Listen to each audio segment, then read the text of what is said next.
Hello and welcome back. So today we are going to be doing the new Star update, the 3.4. See how far we can get. The club hasn't started yet. There's about like I think 6 or 7 more days till it starts. We got free weapon, as you can see. I did like 30 points because after I did the challenge, I won.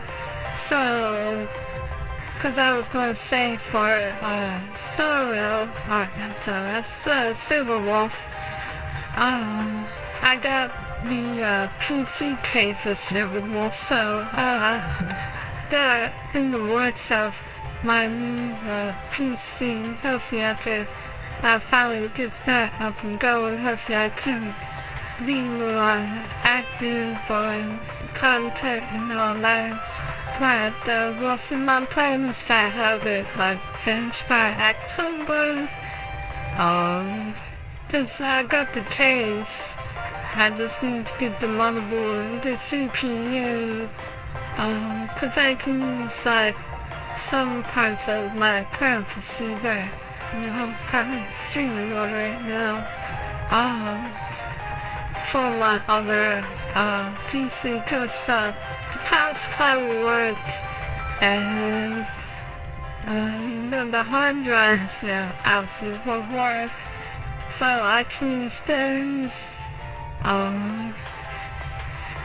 I also need to get new RAM because going up from DDR4 to DDR5, so we do also need new RAM too. And then of course I would like to upgrade my graphics card, but I can use the one I currently have until I'm able, because I have two less expensive items. Like case. Is the CPU and the graphics card, so I might have this all done by October when Windows is shutting down Windows 10, so hopefully, then I'll also need Windows 11 too, so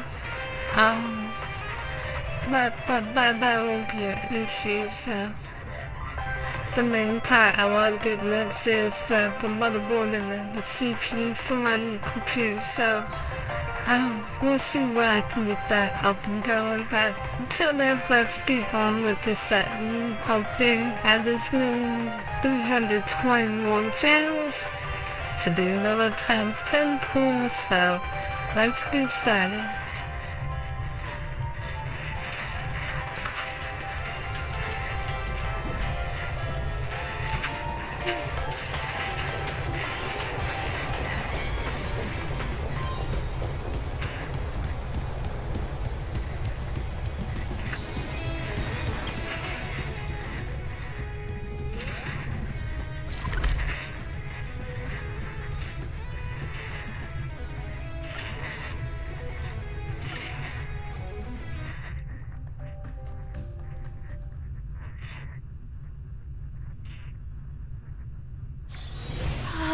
There's something fun over there!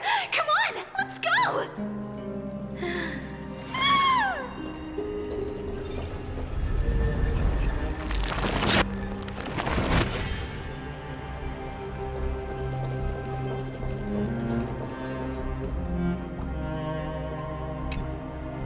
Please stay close to us.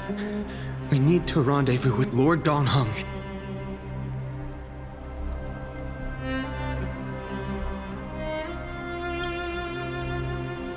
We will do everything in our power to clear the path for you.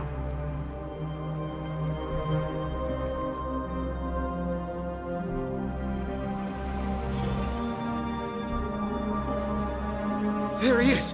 Lord Dan Heng! Quick, we must assist him!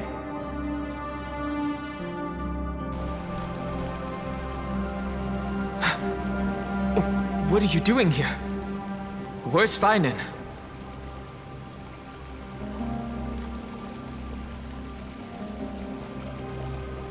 We're under Lord Finan's orders to escort both of you to safety, no matter the cost. Leave this to me and the Holy City Guards. Zeph, take them and go. Wait, Mnemosyne. That black-clad swordmaster.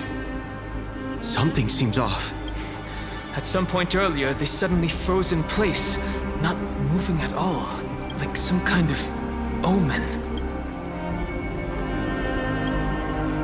No! Don't get too close. That thing's black flames are burning hot. I don't know what's happening, but leaving is the best option. I don't know which demigod graced us with this miracle. Please, come with us. Finan, is he going to be all right? Believe in his resolve to save Akama.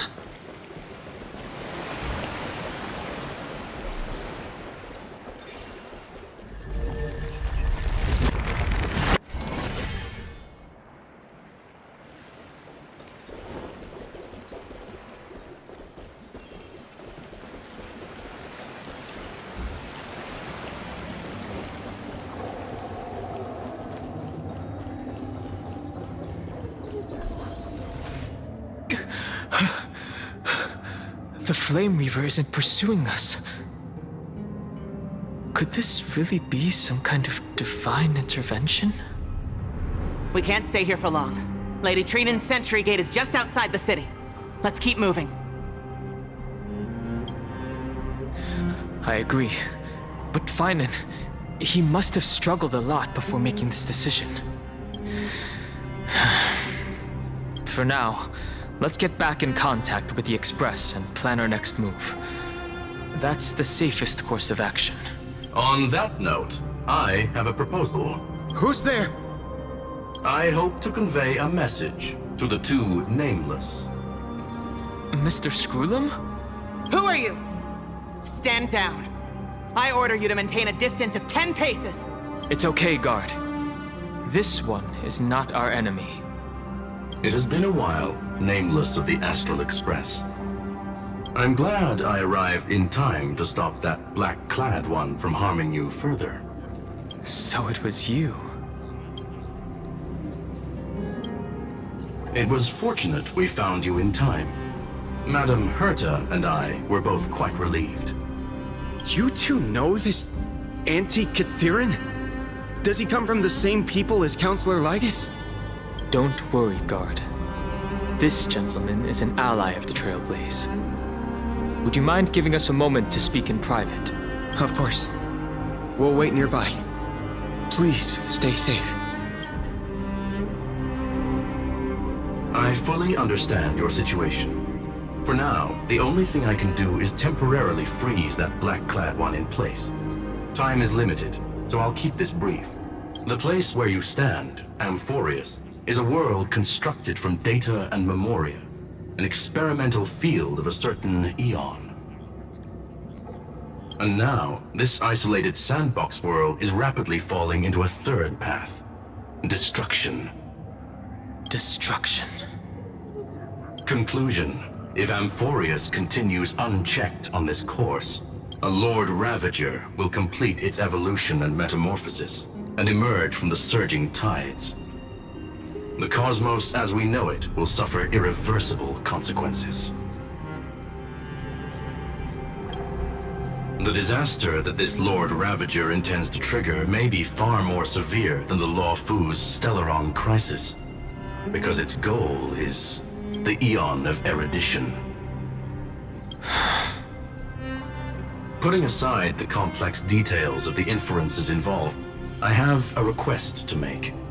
For one of you nameless to stay behind on Amphorius, acting as an informant, in order to prevent the wrath of destruction from ravaging the cosmos. This world is enveloped in a firewall that defies explanation, and the flow of time here is also different from reality. Madame Herta and I can only tear open a gap and project images inside. However, the accidental crash landing of the express car notwithstanding, both of you were able to successfully land here. There must be some principle behind this we have yet to fully grasp.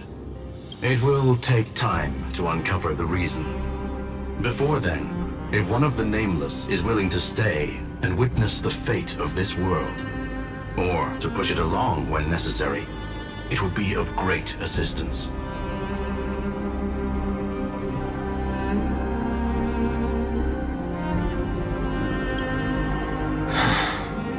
Mr. Screwlum, I believe you.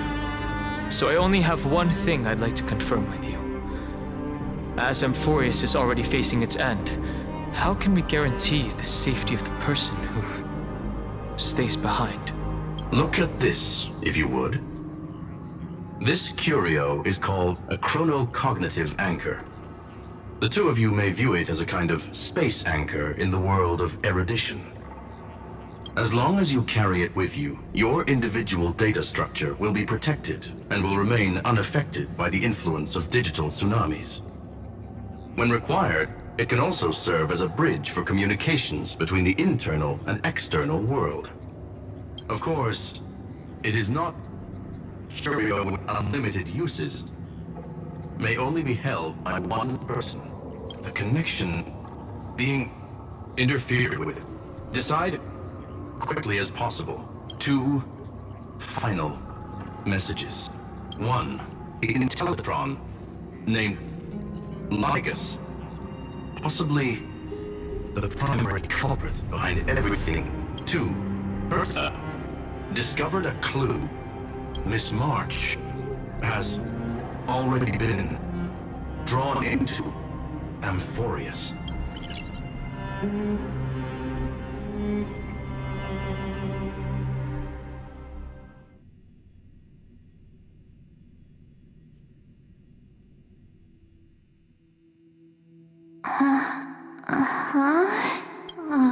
Cold. It's freezing. Hold on. Am I dreaming? Everything's spinning. And I can see webaboos flying around. But I was literally just talking to Himeko. How did I... When did I... That's it! She warned me about this place right before Klipoth glimpsed her. Oh no. Have I accidentally walked onto some weird path? Have I done something crazy without remembering? Unless forcing Pom-Pom into new outfits and borrowing Mr. Yang's shoulder massager counts. Hold up. No way! Stepping onto the path of elation can't be this simple, right? Child of remembrance, step forth into the depths of the path space. Hey, cut it out! If you're there, just come out and talk, okay? You're freaking me out. I can't even think straight. Hold on. Is that a gate? Cast aside your fears. Step forward through the gate of memory. The voice. Is it showing me the way out?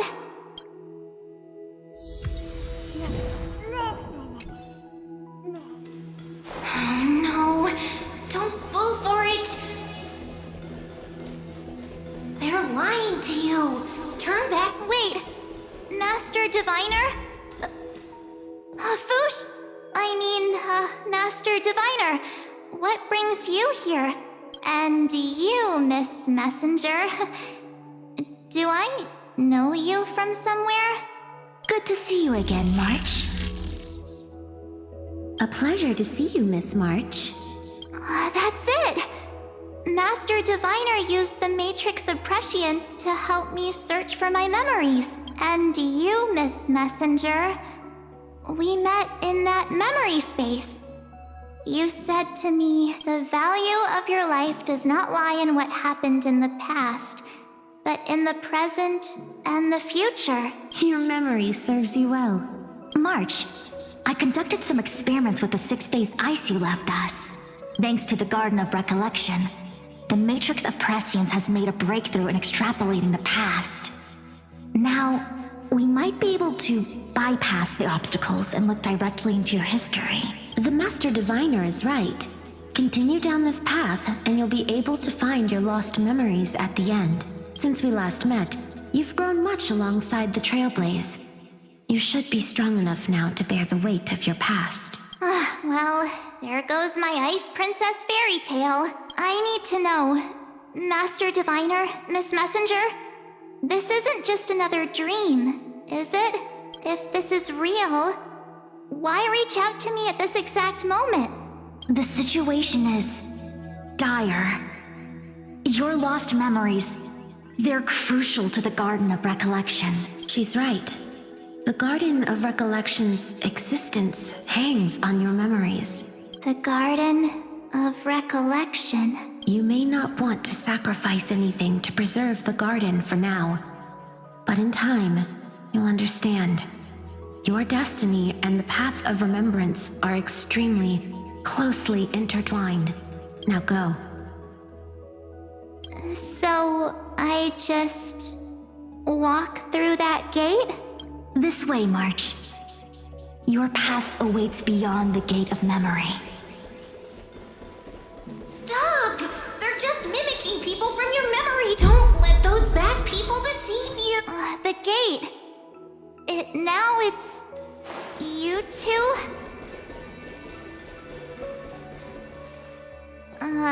Hey guys! What are you doing in a place like this? March! There you are! Finally. The trailblazing journey just isn't the same without you.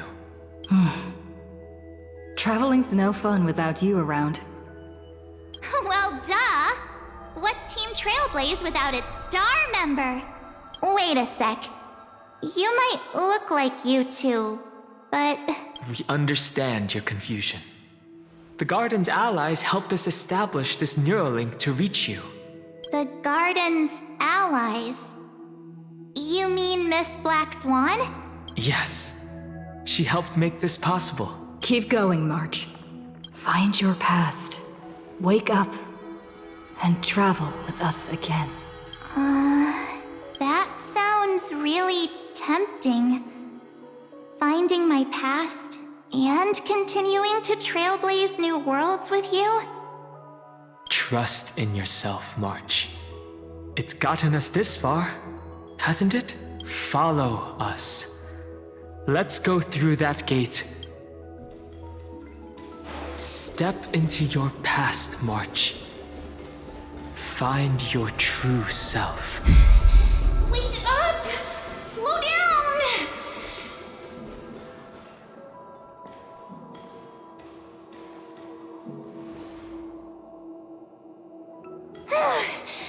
At last, I finally caught up. Hey, are you alright? I'll be okay. Just not used to running around. Say, March, got a moment to talk before you make your decision? Wait, that was you? Pushing the gate away? Sending those warnings? Yep, named Cyrene. It means ripples of past reverie. Easy to remember, right? Wait a minute. We actually look quite alike, don't we? Yeah. Your pink hair is just as eye-catching as mine. And we're both bright, pretty, and positive girls. Talk about coincidence. Wow, you're quite the smooth talker. But I can't disagree. Wait, you know my name is March? Have we met? No, but I've witnessed your story through those memories just now. It's incredible, really. We might have more in common than you think. I know exactly what you're going through, which is why I don't want to see you exploited or hurt. You know what I'm going through? I know, because I've been exactly where you are. This empty space has been my home for ages. I barely remember what time feels like anymore. But there's something I'll never forget. Trust me, that gate won't give you what you want. You mean those people? They're lying? Luring me into a trap? Yes, convincing, weren't they? They've studied your memories, using your deepest wishes against you. How dare they manipulate a young girl's feelings like that?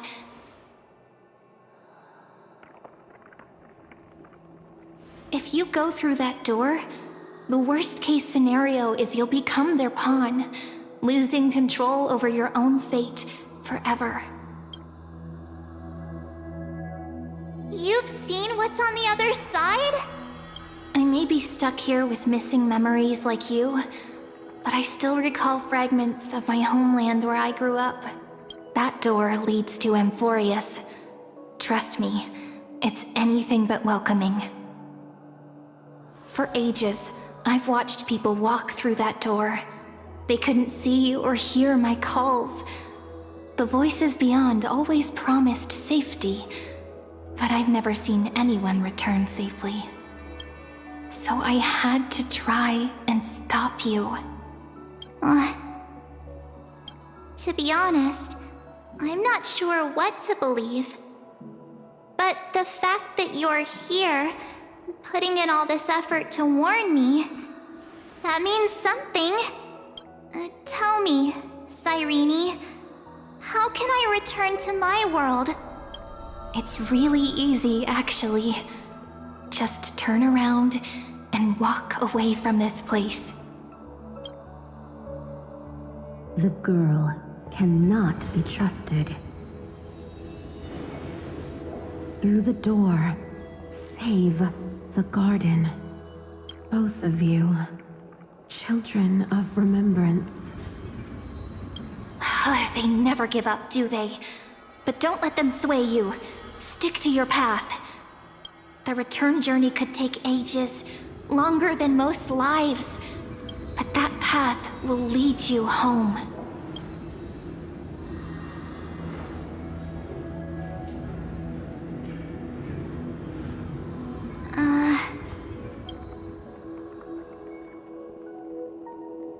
Thank you, Cyrene.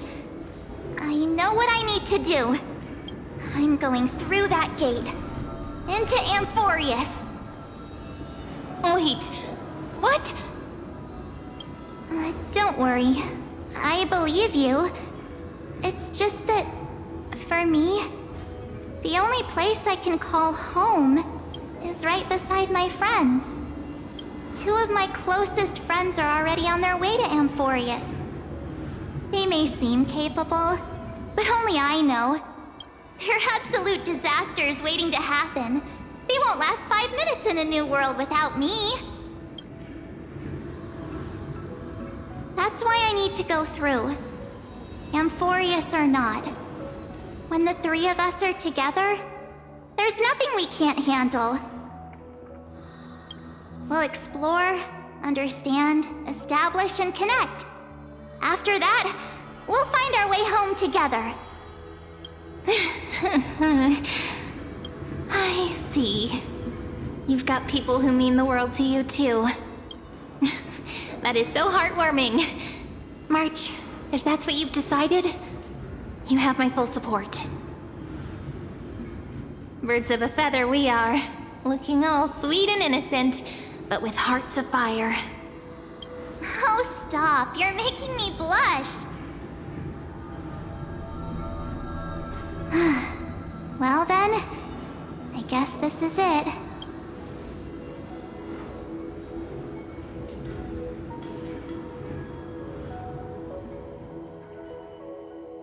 Do you think we'll see each other again?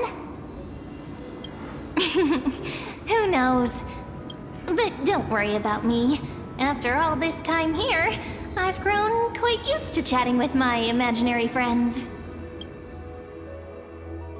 Since Amphorius is your homeland, if there's a way to help you, my companions and I will do everything we can. Then I'll look forward to that day.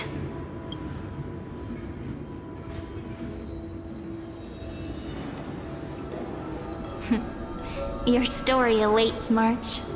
Make it an epic one.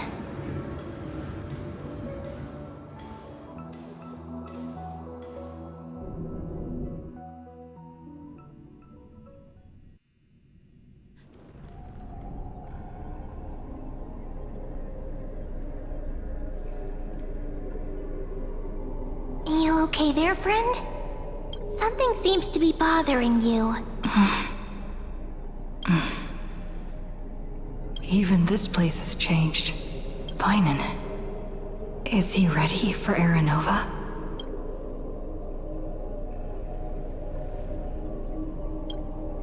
If anything, he's the one worried about you. But I'm here to watch over you now. If what that machine gentleman said is true, if Amphorius is destined for destruction, then I'll stay by your side until the very end. Like how you and Dan Heng treasured the Express. Amphorius means everything to me. Right. Time to see the last core flame restored.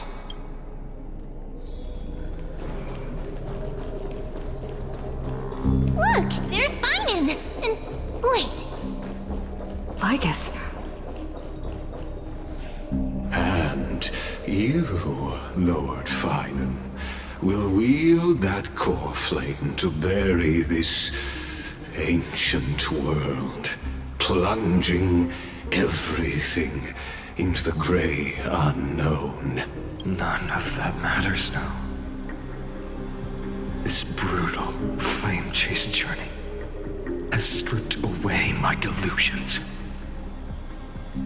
I know the future is in some peaceful paradise with gentle west winds, just waiting to welcome us to step in. If what lies ahead is a mass of chaos, I shall cut through it myself and usher in the first ray of blazing sunlight. Is it truly you? With one last chance to turn back, you still step forward. How befitting of a trailblazer.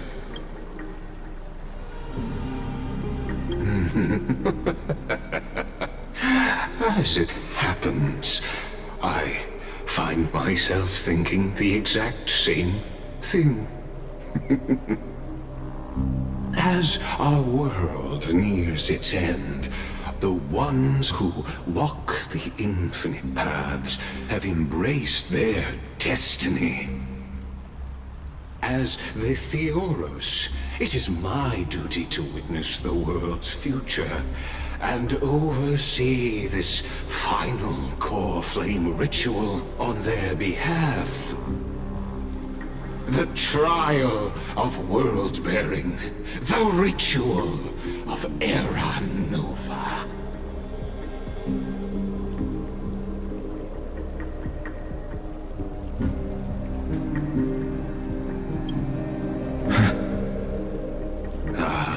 I see. So you met my kindred spirit before I could erase his traces. Partner, what are you saying?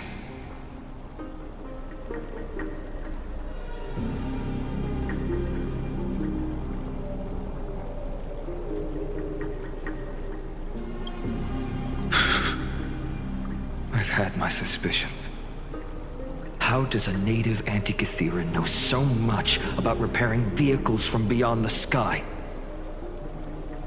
Lord Lygus, how much do you truly know about Era Nova? Tell us everything.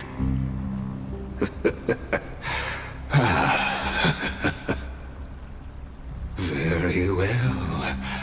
I need no longer maintain this Theoros masquerade. You seek truth, Lord Finan, and truth you shall have. As you know, when the old gods fell, someone had to bear their broken pillars to fill the vacant seats. Those who would assume divine authority must prove themselves through trials. Yet, for Kefali's demigods, the possibility of overcoming the trials has forever been non-existent. For the world-bearing trial is the divine duty itself. Bringing forth the Era Nova and bearing its weight is an endless ordeal, ceasing only upon collapse. Precisely. The Era Nova ritual is not something that can be completed in an instant, no, but a long and arduous journey. While the sacrificial journeys of other demigods conclude in this world, Kefali must shoulder the gods' core flames, bear the memories of all worlds, and stand unwavering. Until the next world, when the black tide consumes the bearer, and all that they carry, leaving nothing behind. Unless their core flame finds a new bearer. The holy flame that illuminates all worlds rests in your hands. All that remains is one choice. Nurture it, pass it on to future generations, or extinguish it here and now. Deliverer, the fate of all worlds rests in your hands. Enough testing. I've made my decision. But before I ignite the dawn of the next world, you need to promise me something. Two things, actually. Speak your terms. Promise me this. Professor Anax's vision of the new world is absolute. The world will be reborn from my memories. All souls, living and dead, will return as the first humans, unchanged from their past lives. And my friends, the fallen demigods, they shall transcend the cycle to become new titans. Our heroes shall not have died in vain. Of course. This I can guarantee. Good. The second one. Promise me the Trailblazer can return safely to her homeland, unbound by Amphorius' loss. My apologies, but I cannot promise this. As you mentioned, she now bears the Time Titan's authority. Her bonds with this world run too deep.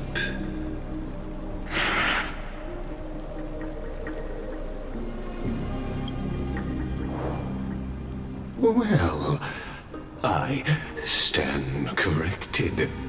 An outsider like her does have ways to defy destiny. Thank you, my friend, for everything you've done for this world. Though the next world may not remember, I shall never forget. As the Theoros, I declare, Amphorius has determined her path. Step forward, heroes. Follow her path and see it through.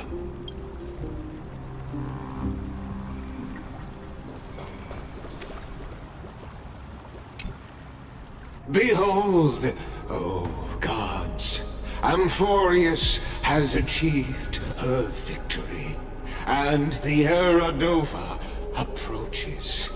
The Radiant Soul has arrived, having walked through the bustling nights, bearing the golden fire and blood, stepping with pride into daylight.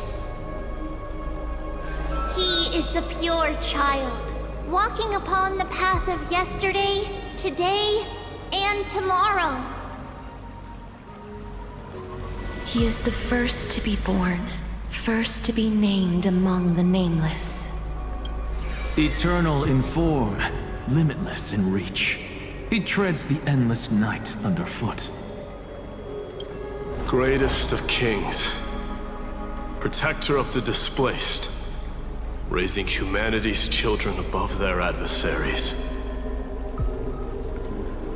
The firmament of molten gold courses through his very bones and flesh.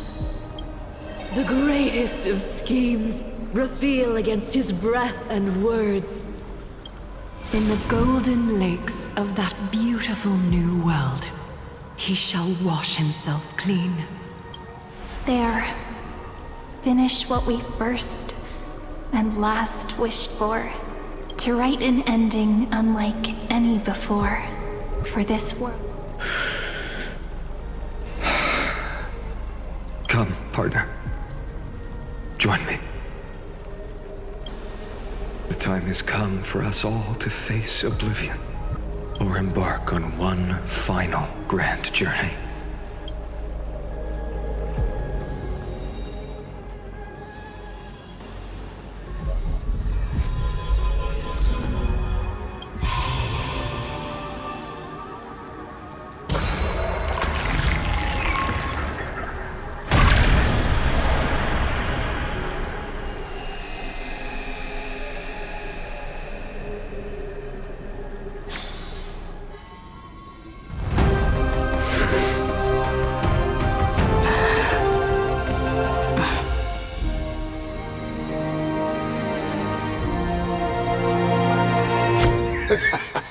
What a magnificent and epic adventure.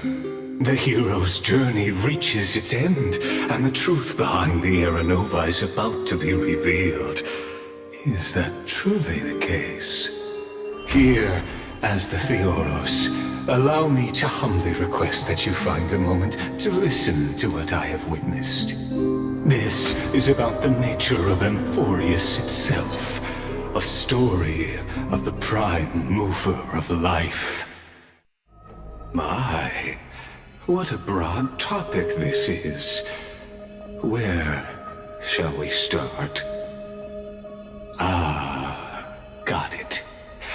Let's start at the very beginning. The Big Bang, the birth of particles, the emergence of all things. Just kidding. What I mean to say is that time, space, matter, all concepts exist solely because we perceive them. This is called the erudition. Without it, the universe would merely be a chaotic book written by chance, yet unread by anyone. As your acquaintance, Lord Anaxagoras, suggested, everything in Amphorius exists through new spores, living in the memories of those yet to come. Oh, how beautifully it aligns, revealing universal truths in such simple terms. Only he could solve the riddle of what exactly are we? Oh, but you'll remember, even as the embodiment of reason, one mystery remained beyond his grasp. If that is the case, whose memories did the very first new spore sprout from? As sages across ages have asked the gods, what is the prime mover of life? But let's set aside the gross teachings for now.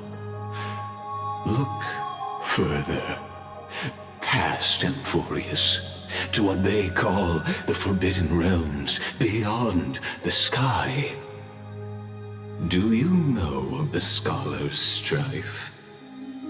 During that grand yet brutal war, waged in the name of erudition, a genius's legacy was abandoned, strewn across the cosmos.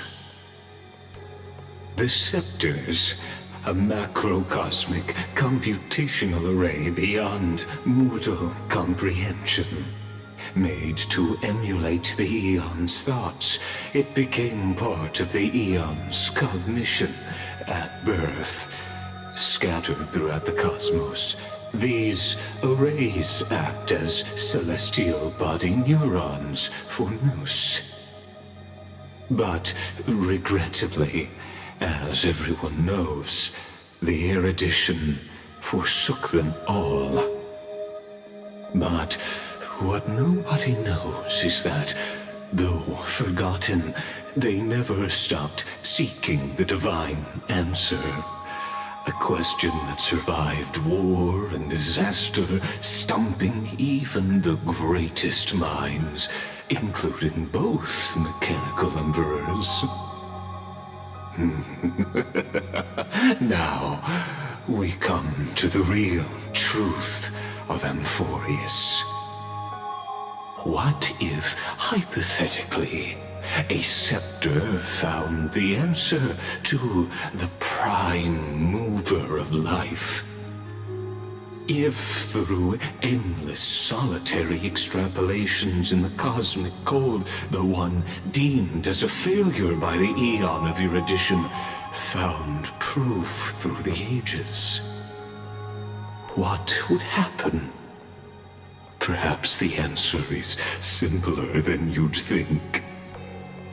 From a perishing neuron devolved into true life, reborn through the gaze of another Aeon. This is a tale from the distant past, unknown to all, even unheard by the greatest geniuses. Now, let's leave the Scepter's story here, returning to where we began. What is the prime mover of life? Actually, you know the answer better than you realize. It's been by your side, accompanying you throughout this long journey.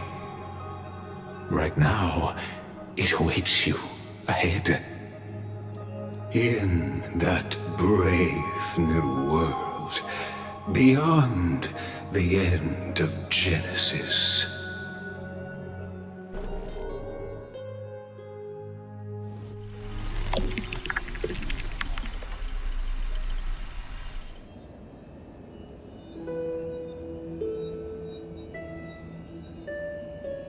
Take this wish with you.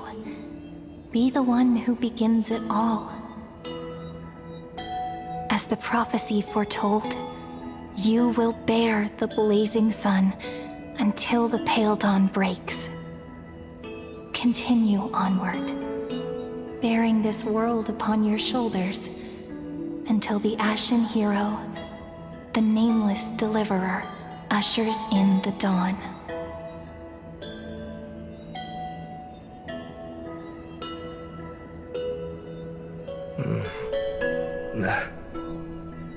Such an odd dream. Strange.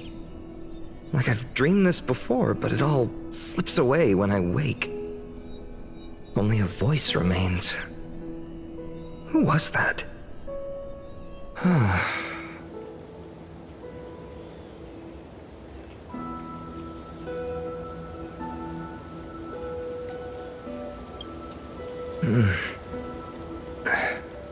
What? Ah, it's you. Whoops, I fell asleep there. What a strange dream I had. It's gone now, though. But look, perfect sunshine. The day is still young. Let's go find Cyrene, partner. We promised to be there for her oracle card reading today. It's right about time.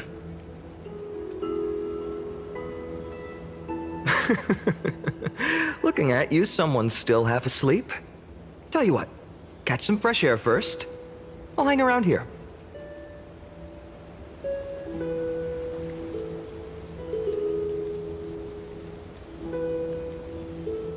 Oh, beautiful, isn't it? This is Ide Celestii, home of the nameless hero who carried Kephales's core flame. When he was young and innocent, he had heroic dreams, imagining his wooden sword was forged of iron. Pretending the straw dummy propped up by a wooden pole was a giant with a single blood vessel running from spine to heel. Dreaming of slaying the giant and becoming a hero to save the world, though to his young mind, the world was just this small village.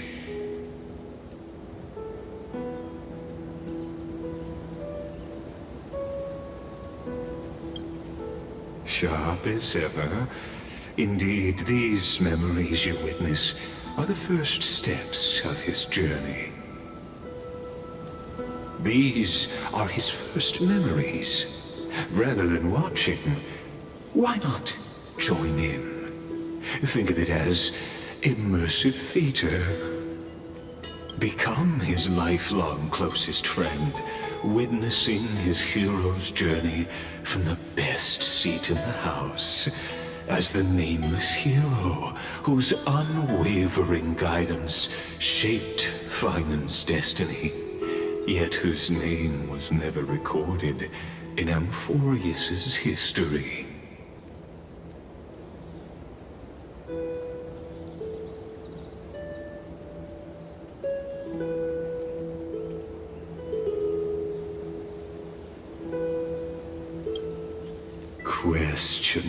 Questions.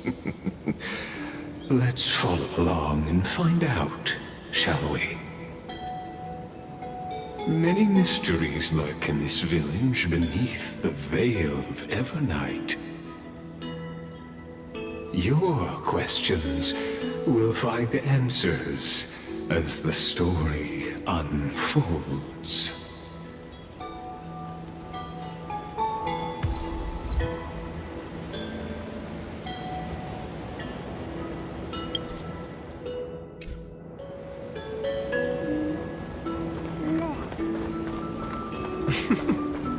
All awake now?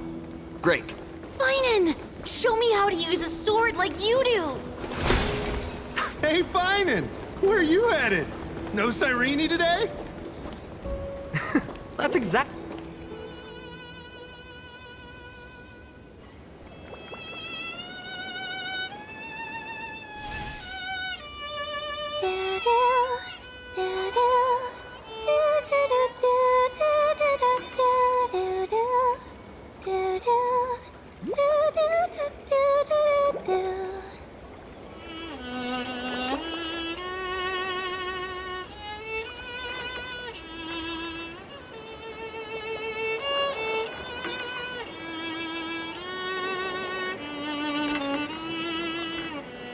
Found you.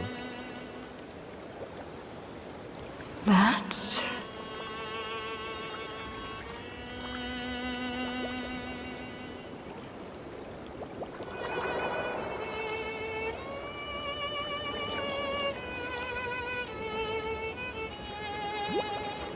Goodness, look at you rushing about. You've got the poor swing all startled. Huh?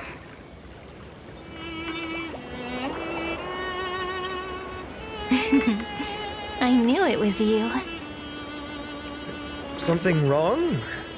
What do you see? Oh, nothing much. Just suddenly felt a strange connection. Look at you, leaves in your hair. Were you sleeping in a tree again? Or was it the wheat fields this time? At least brush yourself off before wandering around. Come on, I'm not a kid anymore. You're the only one who still treats me like one. Sure. You may have the height advantage, but when it comes to maturity, I'm leagues ahead of you. Still fantasizing about being in heroic adventures and imagining yourself as one of the characters? That's the kind of thing kids do, not grown-ups. Don't you agree? And since you're playing along with his antics, who are you pretending to be today?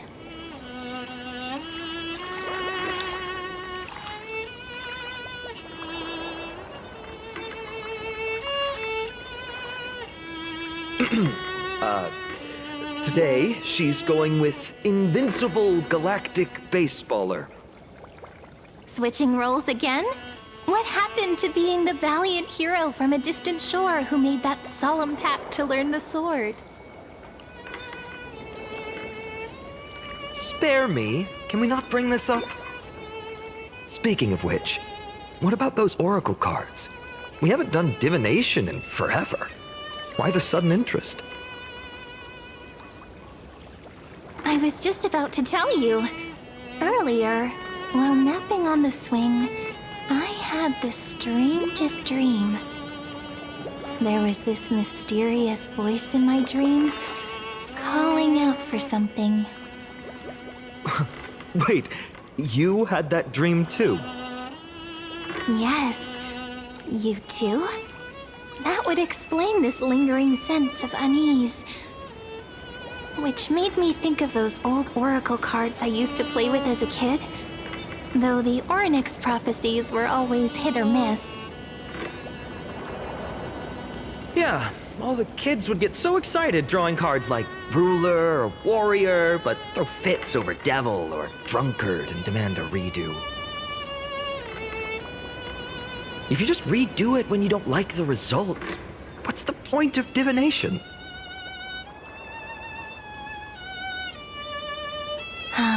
The blessing of childhood. Believing the gods might not notice our little corner of ID Silicii, willing to let our small deceits slide. Still, fate is absolute. After all, we never really know just how far into the future the prophecy extends. Anyway, let's go to our old secret base and look for those oracle cards. Now, where did we hide those? I can think of a few spots. Let's go check it out. In a village this size, I bet all our childhood treasures are exactly where we hid them. Mm-hmm. Time must be keeping them safe for us. The weather's great today.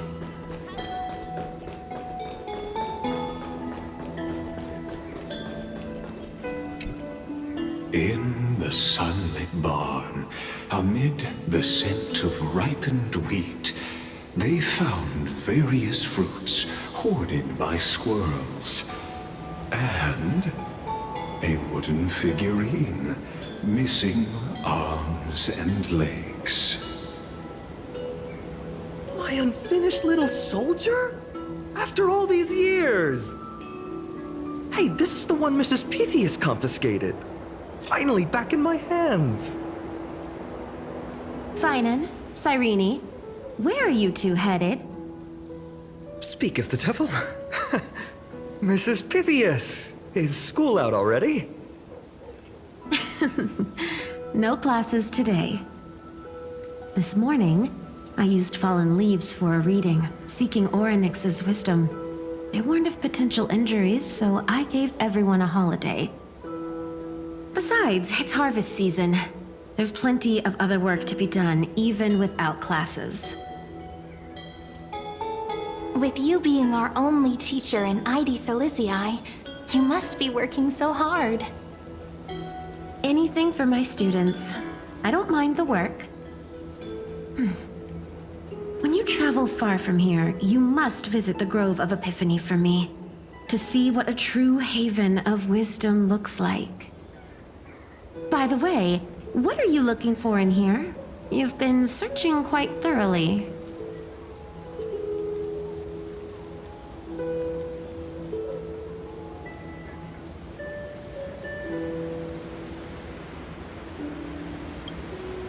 Is this a toy?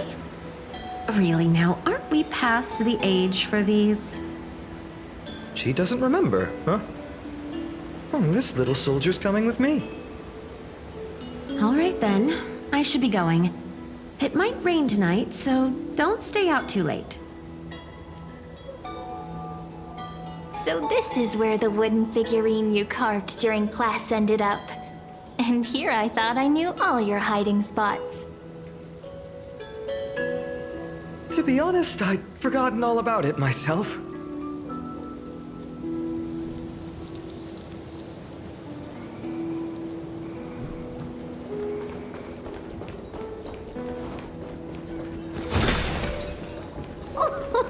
Slow down, kids. You'll trip. Thank you. We'll be careful. It's mine. I caught it fair and square. You did not. It's mine. Finan, Cyrene, come quick. Look at this huge bottle I just caught. Give it here. My rod, my catch. I only let you borrow it, remember? What's got you two so worked up? Here, show me.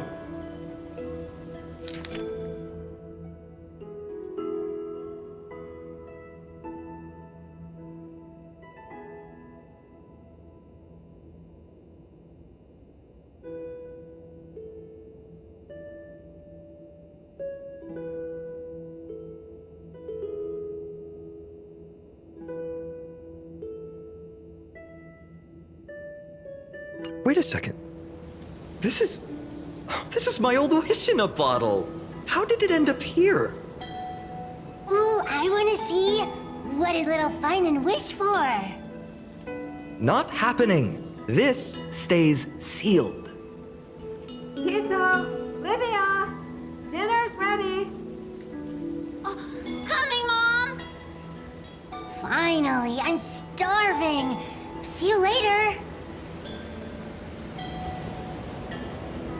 You know what's funny? I really thought tossing that bottle into the sea would carry our wishes beyond Ides Elysiae. Maybe even bring something back to us. Never thought the waves would end up pushing it back ashore.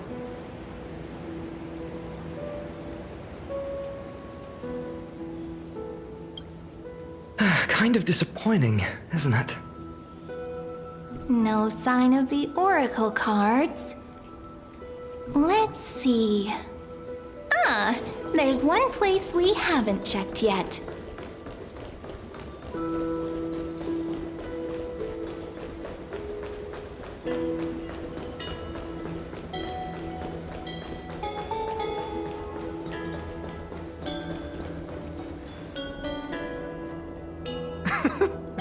Well, those were the days.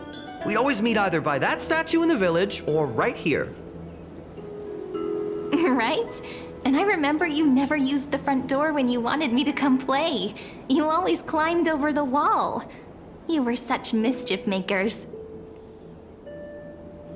Just like a certain someone who has a habit of showing up unexpectedly. Right?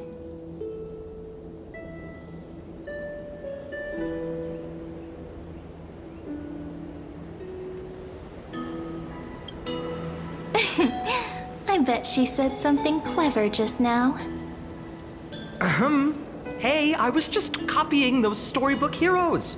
They never take the beaten path. Still, it's embarrassing. I've been the only one here for a while, and I haven't kept up with the cleaning.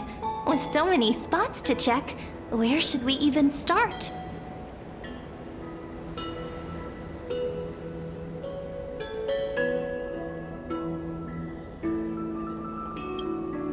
Leaves have taken over the courtyard. I know. We wouldn't want your clothes getting dirty. Leave the dirty work to me.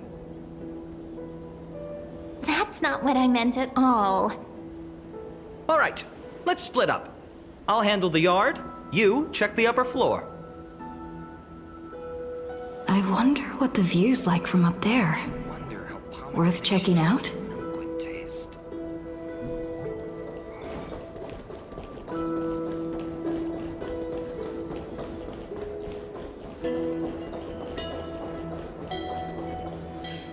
The girl before you carries an air of mystery. Her secrets elusive, yet her demeanor toward you is exceptionally warm. You can't help but wonder, could there really be some kind of mental connection?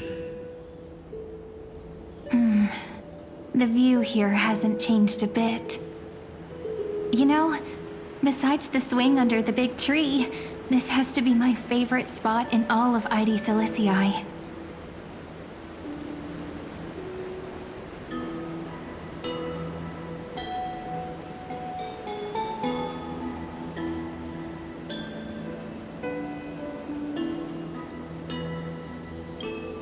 Hey, what are you doing? Please be careful. I'm just a small-time diviner. I can't turn back time if something happens. They always said I'd become the next priest of time, just because I heard prophecies as a child. But here's the thing. The more divinations I do, the more doubt creeps in. I want to believe the prophecies, but actually leaving ID Silicii. Where will that waiting ship take us, I wonder? Here they are! The Oracle cards!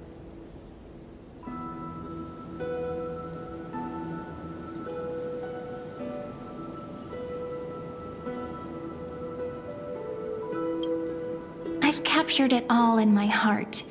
This view, and most precious of all, my childhood friends. There we go. Looks like the gods do listen to our thoughts. Here it is! This is the box where we kept the cards. But the cards are gone.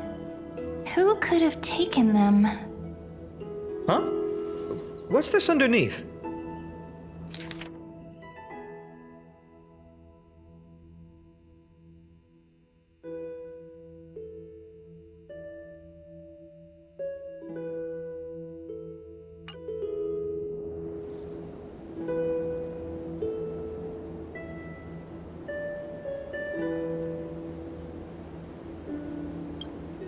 Hey, don't go changing the words. Ah, I see now. Those sneaky little ones. So that's what they've been up to. The ones from Remembrance Maze, you mean? Yep. Let's head to the back of the courtyard.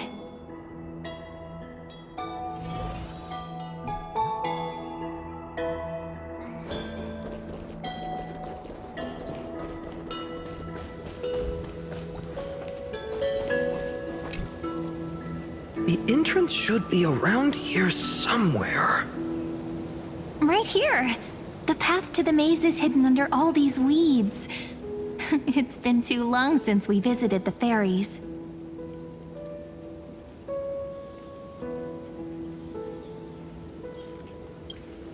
Did you forget? We used to visit them all the time when we were little. All right, let's do this. These weeds need to go.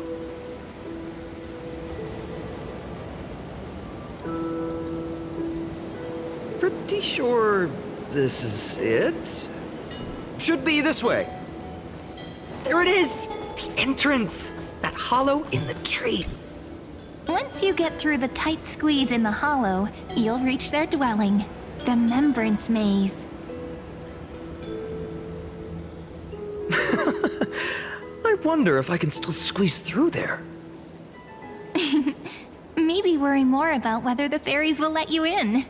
After all, the Remembrance Maze has an invitation-only rule.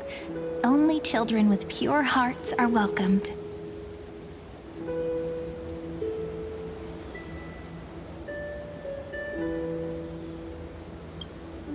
Lead the way then, partner. Regardless, how about we try getting through the hollow first? After you, then. What? Oh, sure, I'll go first.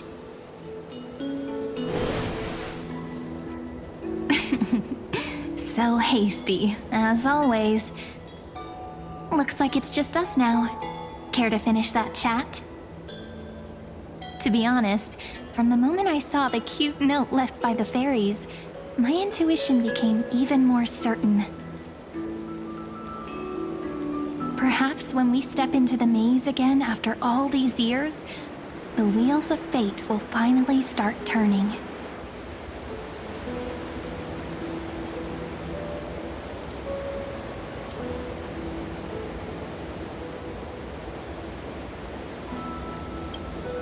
Oh, it's just a girl's intuition. It might not mean anything.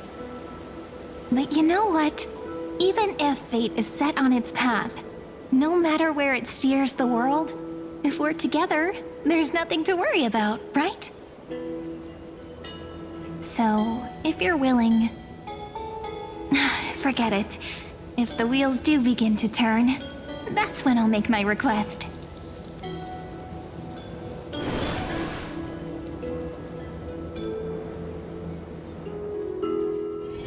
I made it! Oh, that wasn't easy. I can't remember the last time I came here. Wait a minute. Whoa! Look who's finally back, Memmy! Snowy, you've grown so tall and dashing. I couldn't even tell it was you at first. We had to grow up. Sometime. But look at Rini. She hasn't changed one bit. How fascinating. Perhaps I'm like you, Rayleigh Mem. Just another fairy of the maze.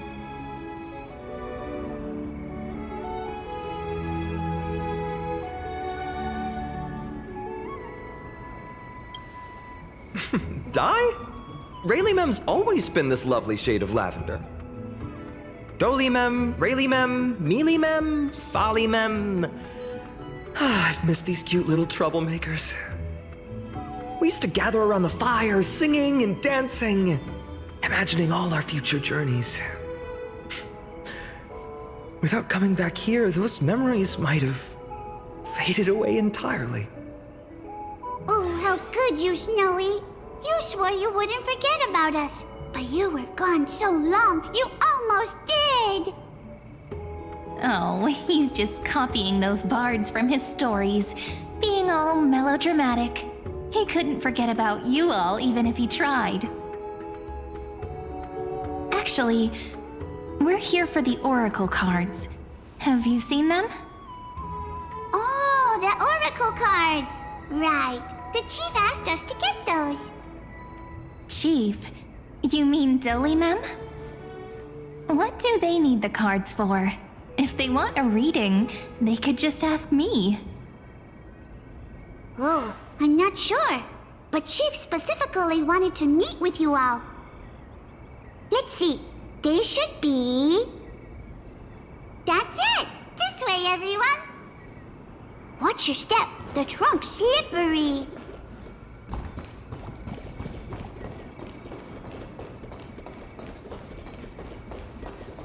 Chief! Rini and Snowy!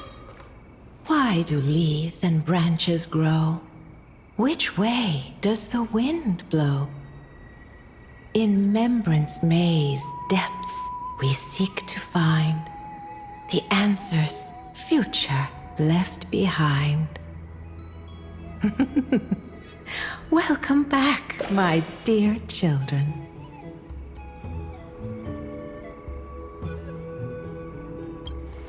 Pink ones?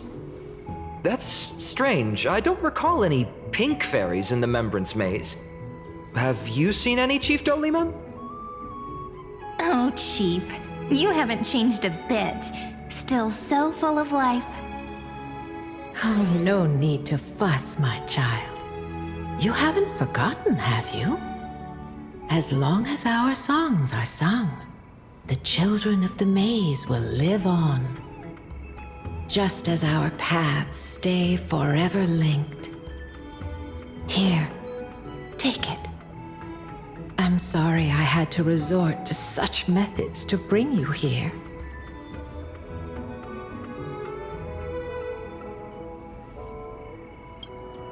My book of oracle cards.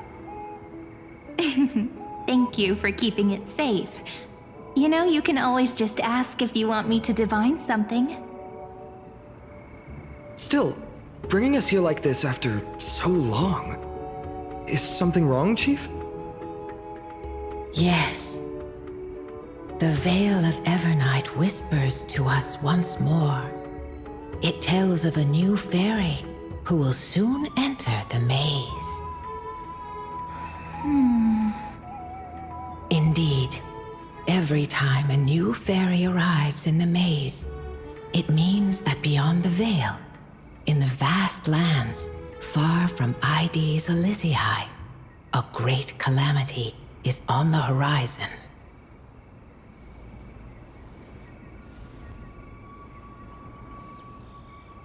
But if that's the case, our journey...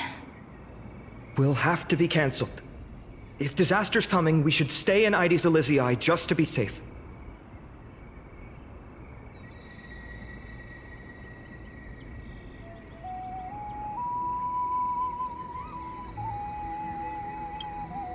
That's a good point. But what difference could Cyrene and I make? We weren't planning to be gone for long. Just enough time to hone our abilities. Finan would train in Castrum Kremnos, while I would seek the Fake Titan's blessing in Yanisopolis. Then we'd return to Ides Elysiae to help keep our village safe. It's okay. I can still practice my swordplay here. Some things you can learn on your own. Well, probably. That's not very convincing. Here's a thought. Let's have Cyrene do a reading. If fate wishes to show us its path, we might find some peace of mind. But what if we don't like what the cards tell us?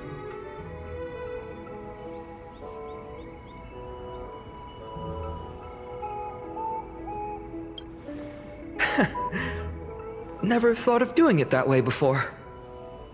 Thanks, partner. We'll do it your way. Whatever the cards show, we'll face it together. Ask with a true heart, and truth shall answer in kind. Close your eyes, and let's open the Oracle card book together. Let your thoughts flow like stars drifting on the river, carried by fireflies and gentle winds. Your destinies flowing towards the same future. Now, shall we begin? Oh my!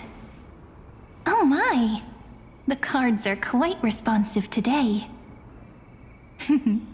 Very well. Let's see what future the Oracle cards wish to show us.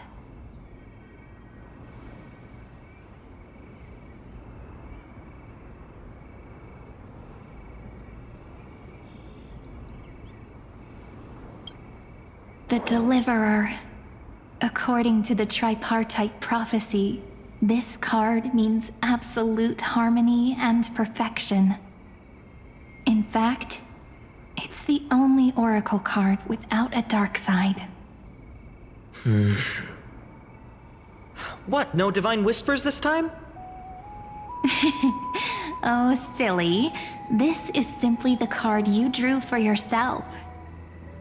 The sleepy village of Ides Elysiae, in just one fleeting moment, welcomed an array of legendary figures. The Weaver, Gatekeeper, Ruler, Traveler, Servant, Healer, and Scholar. Their stories and wishes showed the village boy glimpses of a world larger than he'd ever imagined. They brought tales of raging battles, of cities crowned in holy light, and of wonders beyond his understanding. Each story so far removed from his simple village life. Once, these were just images on his friend's oracle cards. And yet, destiny now stirs in resonance with the maze. And now, they are right in front of one's eyes. The Deliverer. This card again. Ah, my child. It seems you're destined to bear the wishes of many, to answer the world's call. Bear their wishes? Yes, just like Kefali, standing eternal atop the mountain. My parents, they only wished for me to grow up, well, to help around the village, stay out of trouble. Mrs. Pythias wished for more books in her little schoolhouse, wanted us to all learn and grow. And little Piso, he wants to grow up strong like its father, to become a hunter. Is that my purpose? To fulfill their wishes? Perhaps. For a true deliverer, such wishes are but droplets in an ocean. After all, Kefali bears the weight of the entire world. Right. How could any human possibly measure up to a Titan? I wonder too. Perhaps. What's this? What you see are futures written in the cards. Or rather, the people you'll meet on your journey. Sometimes, fate can guide us when we're lost. Let's consult fate itself. Maybe then we'll know why we must take this path. And learn just how many burdens one must bear to become a true deliverer.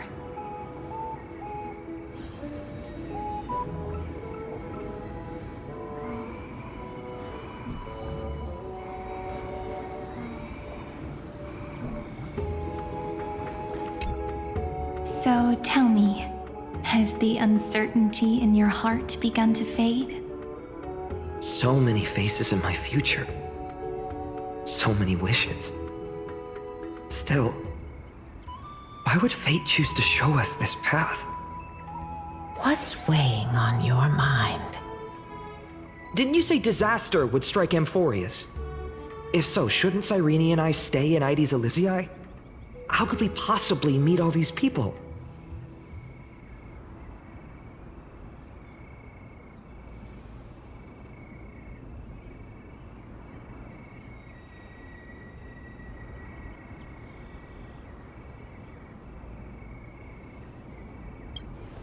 If that's true, then who will protect everyone in Aedes Elysiae? Cyrene, may I have that Deliverer card? Of course. But why?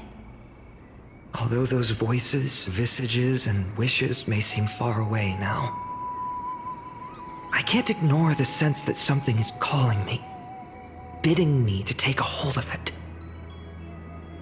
maybe its true weight can only be known once it's in my grasp.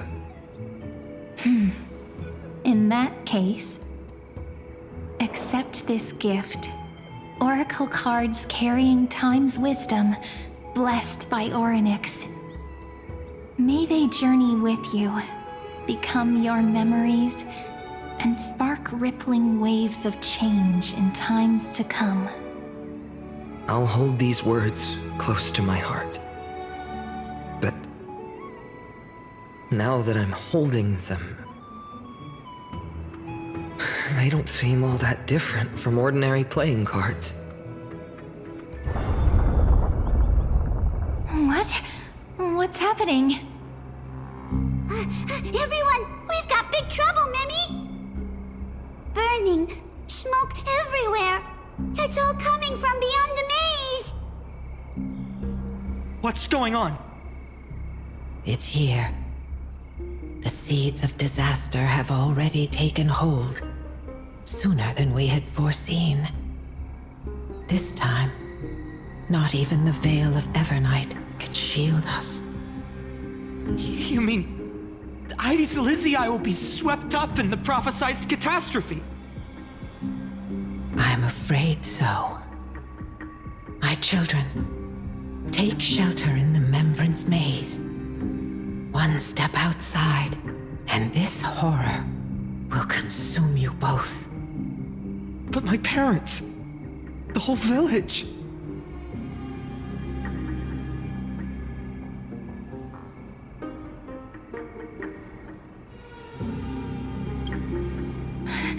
Are we facing the three titans of calamity?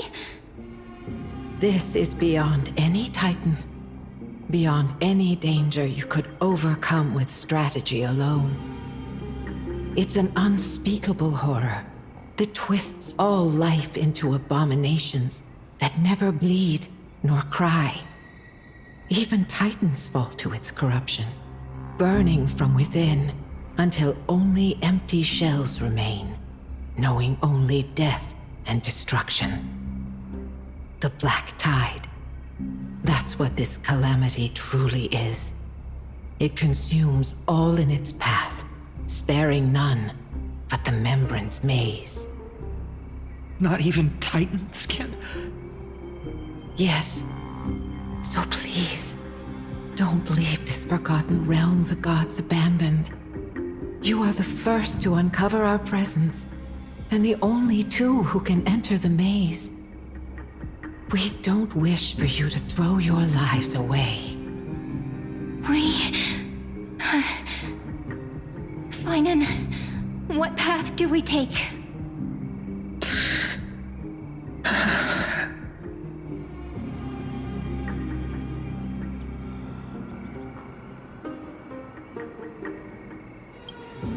I learned the sword to protect those close to me. If I run now, I'll never be worthy of lifting a blade again. Then we know what we must do. Indeed, our friend is right. We must take action. Forgive me, Chief, but Aides Elysiae needs us. And as her child, I must act. Very well. Make sure you protect yourselves. With me, Cyrene. Join us, my friend. Even without a sword, I'll take a rake. Even with the roughest steel, I'll keep our home safe. Deliverer. The card's truth extends beyond its mere literal meaning. There's another hidden layer within. Not someone perfect from the start, standing high above, casting merciful gazes upon the world. But one who starts small, from a humble village, expanding their world within step by step, learning to save others as they grow. When we were little, I told him I wished this world would never need a deliverer. Now that wish has shattered. Yet I'm glad he's chosen to walk this path. And all of this happened because you believed in him, friend. Shall we? It's only when you're by our side that Finan and that our hearts find their courage. I know you're watching us right now, aren't you, great hero from the future? Oh, deliverer. Such cruel irony. Though destined to bear the world's burden, this boy can never become the hero to bring forth the dawn.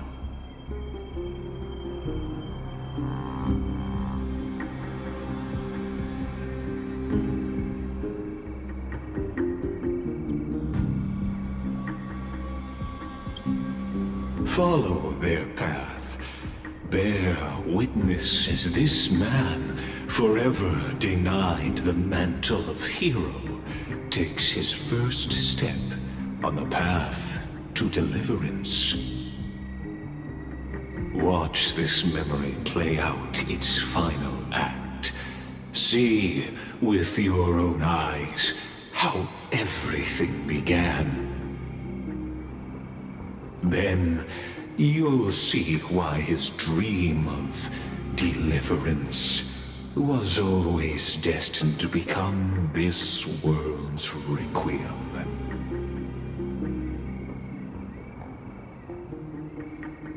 A sun red as blood, wheat fields turning to dust, and in the heart of it all, a village aflame.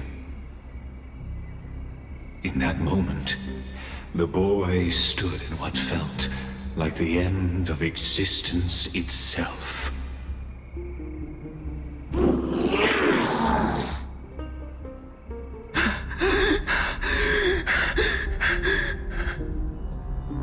These creatures, they're everywhere. Someone, anyone, where are you?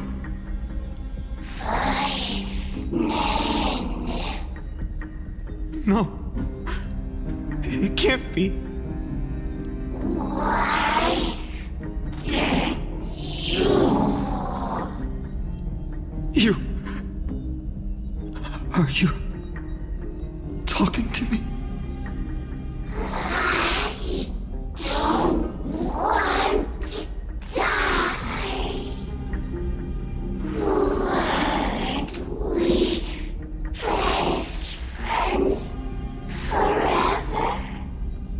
No. That ribbon. Olivia. No.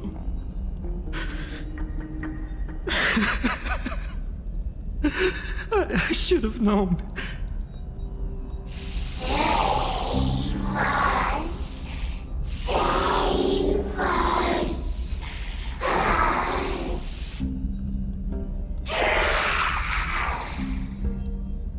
Please. No. Stop. Please stop.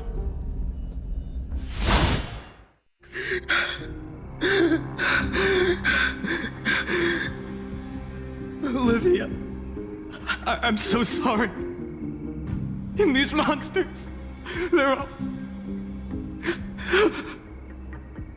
Why? Why is this happening?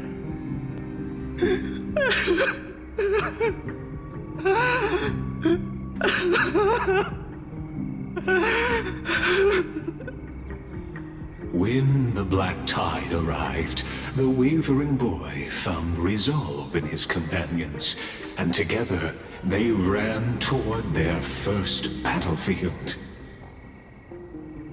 In the far-off future, the land of Amphorius would bear the marks of the hero's footsteps. With sword in hand, he would inscribe an eternal mark in the golden epic. And when dawn broke over scorched earth, a boy, covered in wounds, buried the dead one by one. His silence heavier than the earth he moved. His home, his past, his name, all buried beneath the soil. His feet carried him forward, over the pillar of stone, beyond the chalice of plenty, through the deadly fogs of the hand of shadow. He wandered without direction, like a withered leaf drifting in the wind, through countless city-states. The smiling visage of the white-haired swordsman was etched into memories. Yet he did not walk without purpose. Deep in his heart, a voice always guided him forward to fulfill the wishes he had inherited, to brave peril, and to do all that was within his power to save those who needed saving. Those words his friend spoke long ago, when his journey began, lingered. Protect those who must be protected. The words were few, but they gave him all the certainty he needed. That's what it means to be ordinary and choose to be more. Onward he walked, until the call of the Flame Chase journey thundered across the land. In the vision painted by prophecy, humanity would triumph over the gods, seize the core flames, and ignite a new dawn for Amphorius. Yet losses are a constant on the Flame Chase journey, where life too seems as small as a speck of dust. Only one who treats the world as their teacher can bear its eventual destiny. Are you prepared for such teachings? The voice within spoke, and he answered softly. No matter. My existence is of no consequence. When the Gold Weaver called, he answered, traveling to the holy city. There the elders met his warrior's spirit, with nothing but scorn, condemning him to the barracks in derision. No one saw it coming. Not the world, not even him. Yet, this nameless recruit stood at the gates of legend. And there, at last, he found the ones who would walk his path right beside him.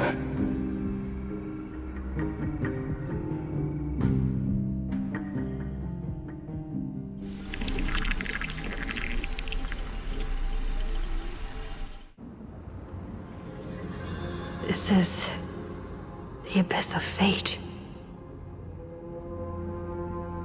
Hold on. Finan's here too? And is that Mighty and Trinen?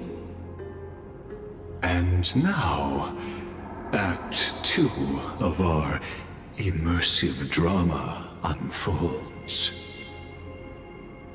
They're evacuating the temple. Why now? Are you insane? That blonde man is the Crown Prince of Krymnos. Mess with him, and every last person in this city could wind up dead. Calm yourselves.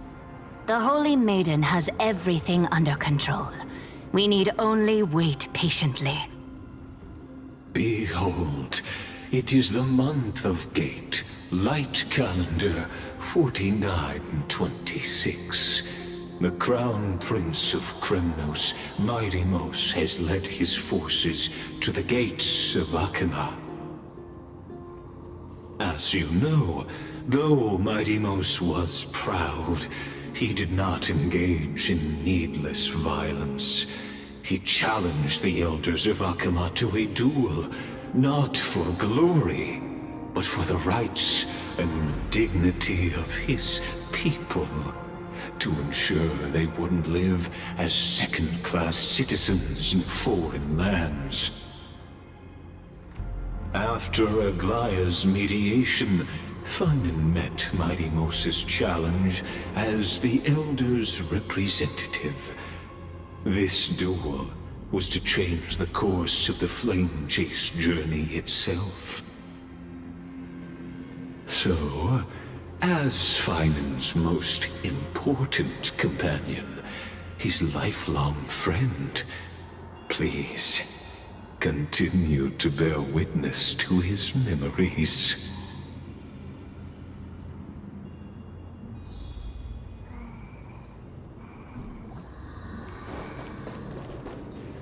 Is this your idea of an honorable duel? Bloodshed isn't the way. We and Aggie don't want to see Chrysoceres turn on each other. True warriors know when to sheathe their blades. The impartial Talantin shall oversee this duel. You need only place your offerings upon their scales. Something that has more weight than the fate of the world. Which means only those who understand the world's weight are worthy to carry it. Is this how you plan to test our convictions? Well, Kremnoan, looks like you won't be able to punch your way through this one. It makes no difference. One last chance, new recruit. Walk away, and I'll spare your life. Otherwise, come and face me. I'll give you a warrior's death. Hard to imagine they once clashed like this. Holy Maiden, I can't help but feel like a pawn that has stumbled into some greater political game. Every hero was once a child, and every child must grow. That's so. I don't even know why I'm standing here right now. Look at me. Just a common soldier. Since swordsmanship won't decide the winner, Lady Goldweaver should be here instead. My devotion to the Holy City could never compare to hers.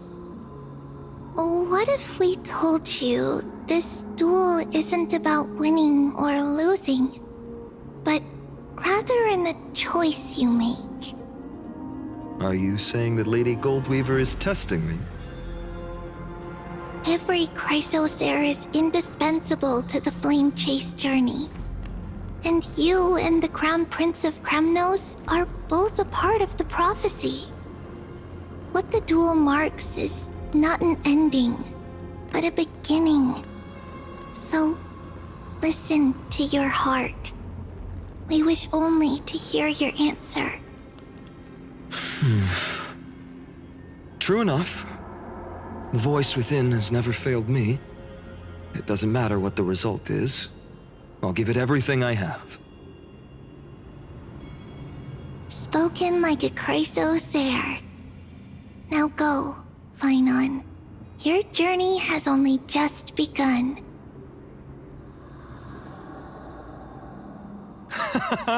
That's right, comrade. It's time for us to teach that proud prince a lesson together.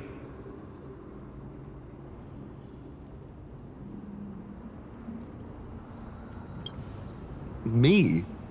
With him? Don't joke around like that. Still, on the topic of the Temple of the Three Fates, here we are, at the Temple of the Time Titan. And I don't even know how Cyrene's studies are progressing. We haven't really had much contact since I set out. Still, I hope she's doing well. Anyway, let's go, comrade. It's not every day you get a chance to see Talantin's scales of justice. What's going on? Did he just say Cyrene's studying here? But how is that possible? Wasn't she... Of course, Lygus disappears right when I need answers. Forget it. I need to catch up with Finon first.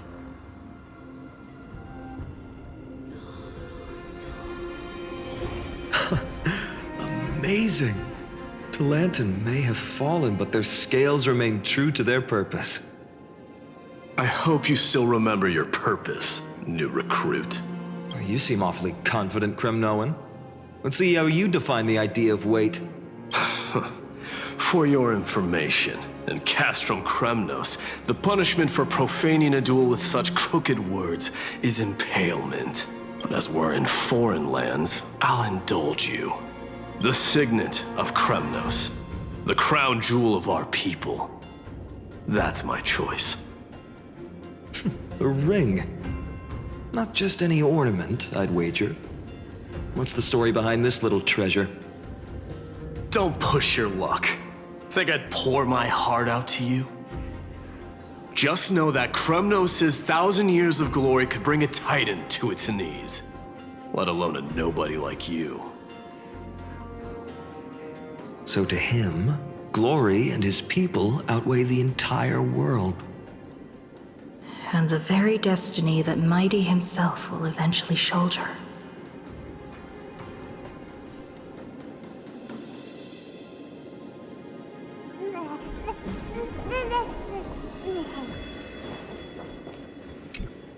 Now this is a tough one. What can I possibly offer against a ring that signifies so much? Well, comrade, what does your gut tell you?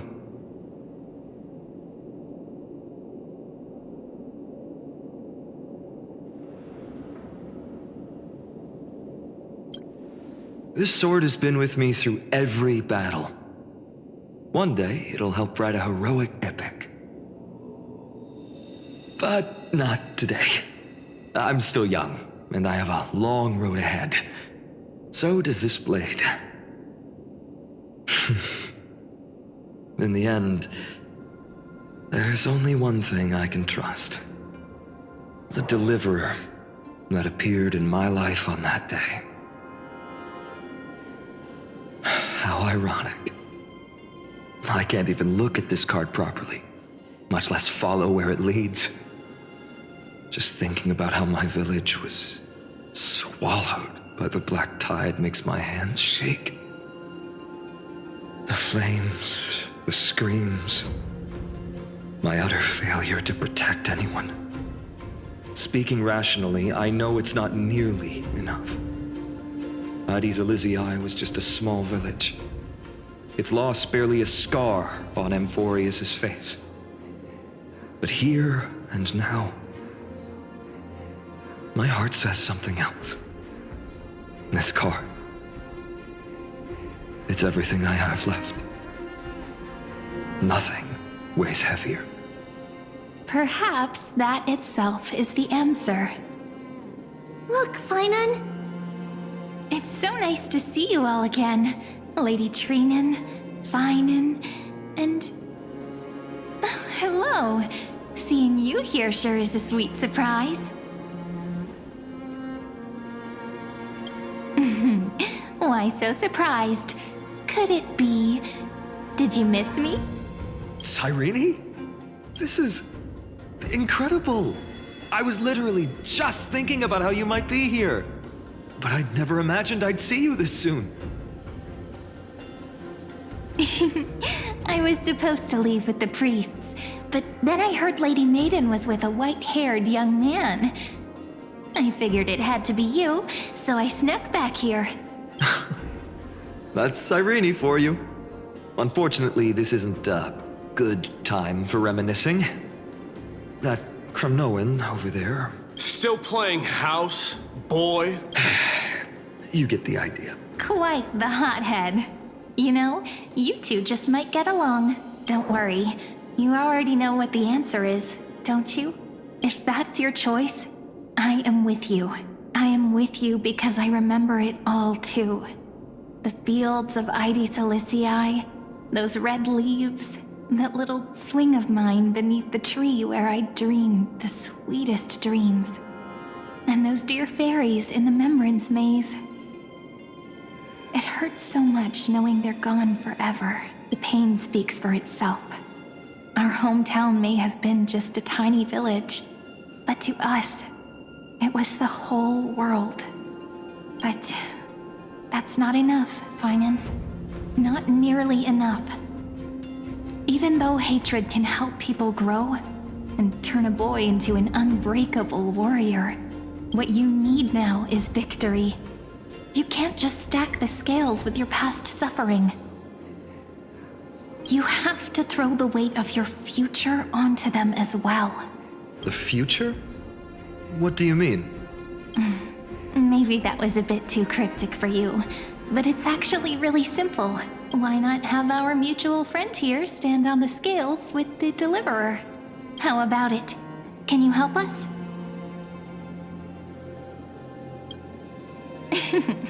Relax. Our dear Crown Prince won't have a clue. Let's try that. The fate of Akuma hangs on this duel. I must claim victory. For their sake, I will stake everything I have. Stand with me, comrade, and let's. Together we'll prove that what weighs more than the fate of the world is the resolve to shoulder an immutable past and carry it into the future. Talantin, the fair, the just, they of unassailable integrity. The challengers have made their choices. In the name of the Holy Maiden of the Three Fates, lower your scales. Your offering is a card?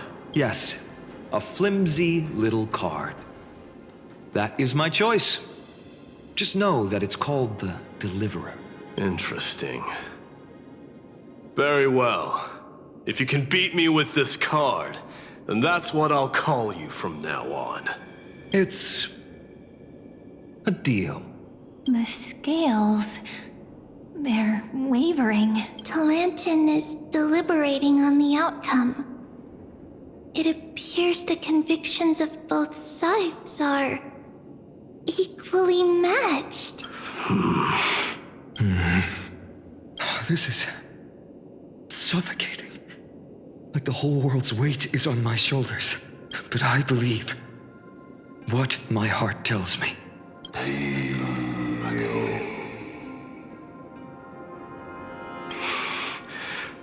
Finally, just... Hear thee, children of humanity. I shall pronounce judgment. For the difference is now clear. The one whose offering weighs more than the fate of the world is... one from Ides Elysiae, the nameless hero.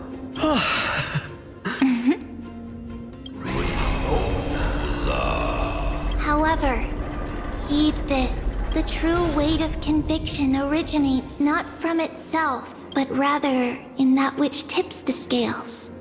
Hope itself. What's that supposed to mean?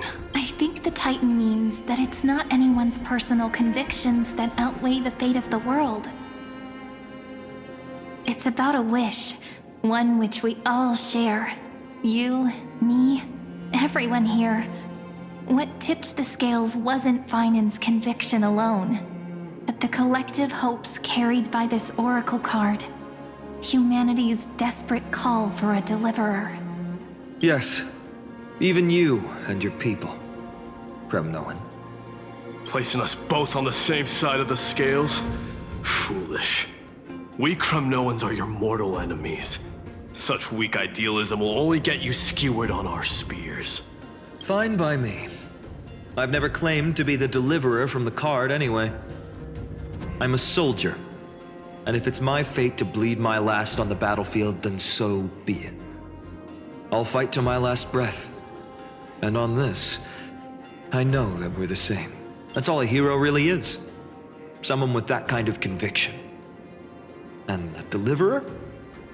Just a sum of all those heroes. A brilliant explanation. Just as prophesied, on this day, the final two heroes shall join the Flame Chase journey. I should have known from the start. They all say Lady Goldweaver is quite brazen, but you're the first to even imagine that prophecies could persuade a Kremnos warrior. Oh, I have 1,000 ways to tame a lion. But this lion didn't come here for bloodshed, did he? The Kremnoans far outmatch Akuma's forces, yet we haven't lost a single soul. That's no accident, is it? Do you honestly think Kremnoans, renowned for our love of battle, would show mercy? Your forces are equally renowned for their iron discipline. And so, we can only assume that this is on your orders. Perhaps Akuma isn't as hidebound as the rumors say. You grasp the true marrow of power more clearly than those elders.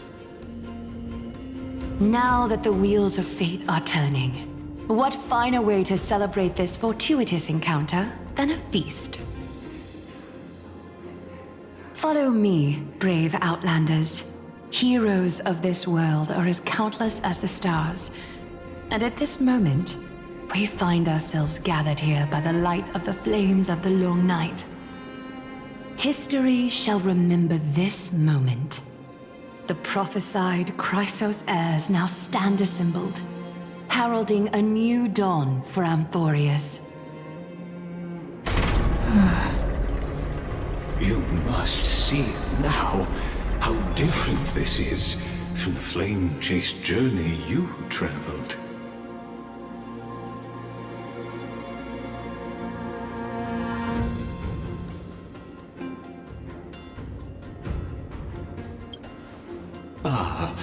I merely stepped backstage so as not to disrupt your immersion. Patience. We're approaching the final act. These are, as I mentioned, his first memories. They are of particular importance for the imminent Era Nova.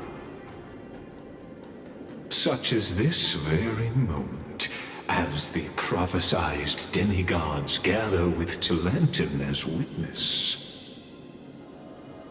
This is a moment calculated by the gods. What comes after is no different from that which you already know. Some join, others leave, while flame chasers bear their faint light forward through the long night. Ah, come. Your seat awaits. After 13 heartbeats, our heroes will be ferried to the final scene.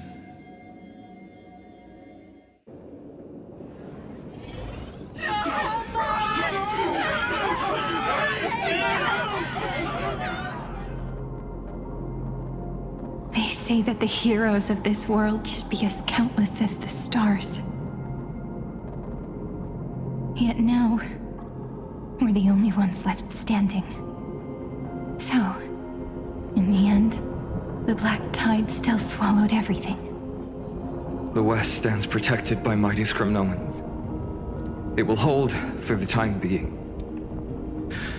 Professor Anexa deployed wards in the north and east before. Their effectiveness is untested, but I believe in him. And Akama. We needn't fear for Aglaya. Even in death, she counts as the greatest among demigods. Her threads of romance weave an impenetrable shield, and the people answer her call, rallying to the city's defense. Let's move. Cavalry has given their core flame. We must complete the Era Nova before the next entry hour. For Amphorius. That only leaves 3 hours. So, this is the last time we'll see her. Finan. We set out on this journey to answer the world's desire, didn't we? That's what it means to be a Chrysos heir. So has it always been. Then why? Why must Amphorius' wishes be so cruel? We made the best choices we could, whenever we could. But in the end, the prophecy that led us, this black tide swallowing everything. Why does it look like this?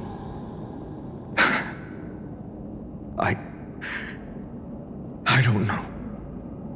We haven't had any other choice, except to move forward. Not for a long time now. Even if we only see the long, long night ahead, I still believe that through it, we'll find the dawn on the other side. Beyond these flames, a new sun will someday rise. So, to the Temple of the Three Fates. You'll take over Time's authority, and we'll return all the core flames to the Vortex. Then put this world's fate to its final rest. After which, we shall all face oblivion, or embark on one final grand journey.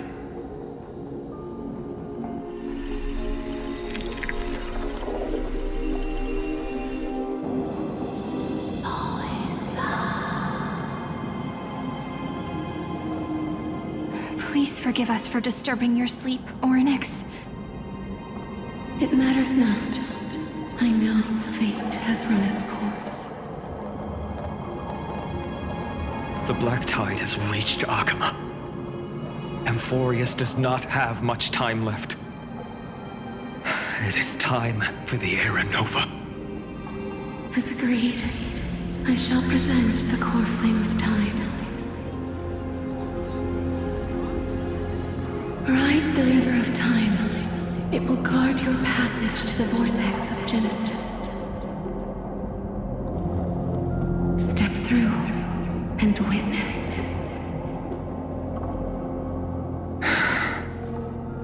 Professor Anaxa proved the truth of Genesis with his sacrifice. As Chrysos heirs of the prophecy, we were always destined to immolate ourselves for this world. Now, it's our turn. We can't let everyone's sacrifices be in vain. I don't need another pep talk, Finan. After all, we've been ready to fight fate ever since we left the village, haven't we? Yeah. Come. Let's claim the miracle we were promised, and burn away every last shadow in this world. And then rise as the first light of a new world. Light calendar 4931, the third week of the month of Evernight. Welcome, my lady, to the end of the flame chase. And the end of all things. The Titan has revealed the gateway of fate. Please, accept the invitation to step across the threshold and behold. Beyond this gate lies the new world that our heroes sought through their trials, as well as the terminus that the owner of these long memories has been hurtling towards their entire life.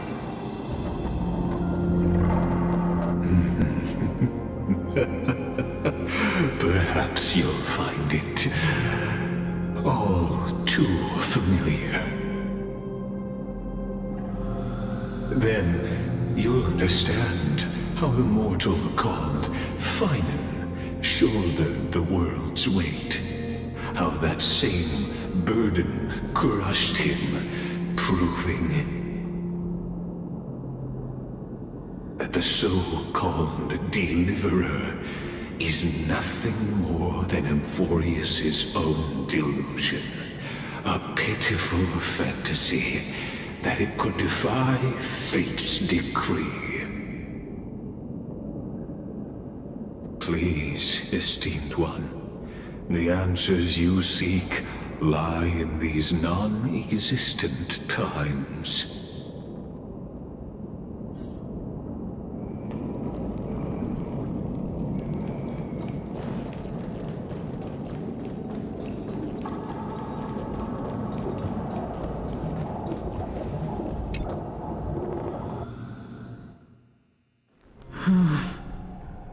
The vortex of Genesis.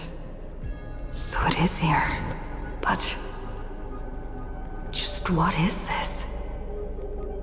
Life's but a walking shadow, a poor player that struts and frets his hour upon the stage, and then is heard no more.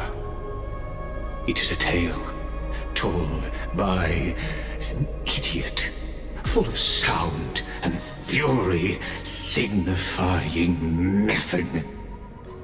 The vortex of Genesis, where the world begins and ends. What stage could be more befitting of our final act?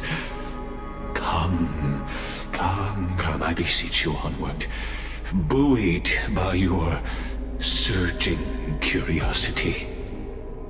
As an unattainable existence that has dwelled within his heart, beyond his reach, you have accompanied him through the march of years uncounted. You naturally have the right to view the river of time in its fullness, and to witness what he welcomed upon his arrival here. Every absurd and tragic ending. Now, if you would.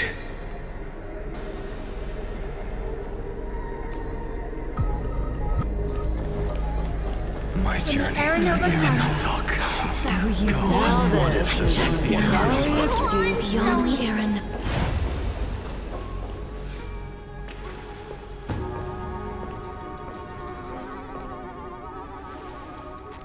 None of that matters now.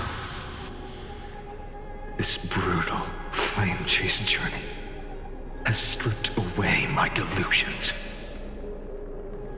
I know the future is in some peaceful paradise with gentle west winds, just waiting to welcome us to step in.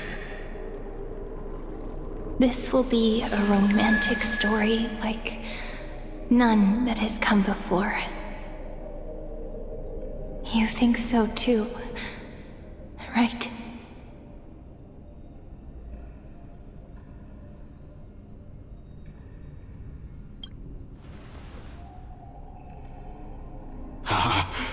Indeed, in his memories, such a scene replays over and over.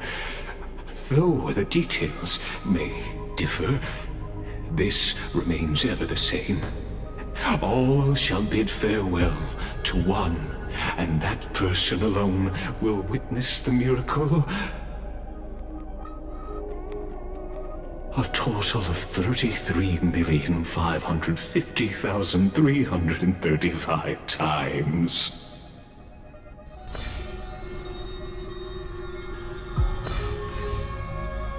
Each is a drop from the river of time, representing the long journey he would take, or rather, a never-ending cycle.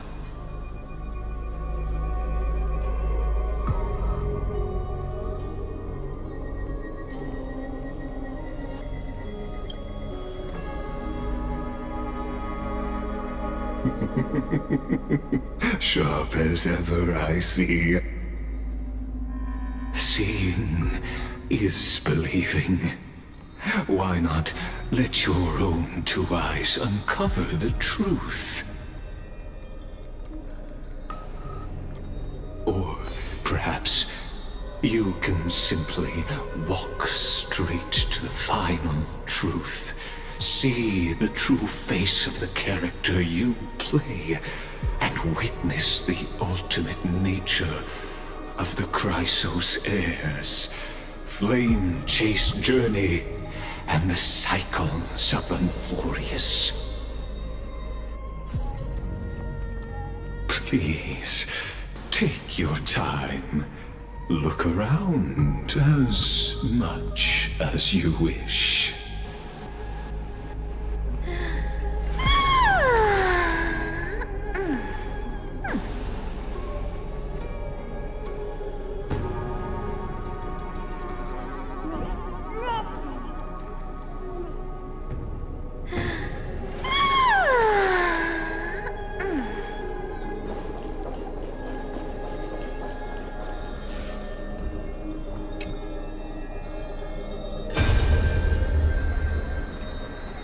The vortex of Genesis. The last time I was here, I was returning the core flame of reason. I didn't have the time to observe it in too much detail back then. But a holy sanctuary of the Titans looks more like their frozen crypt to me. Well, all the core flames do lie here now.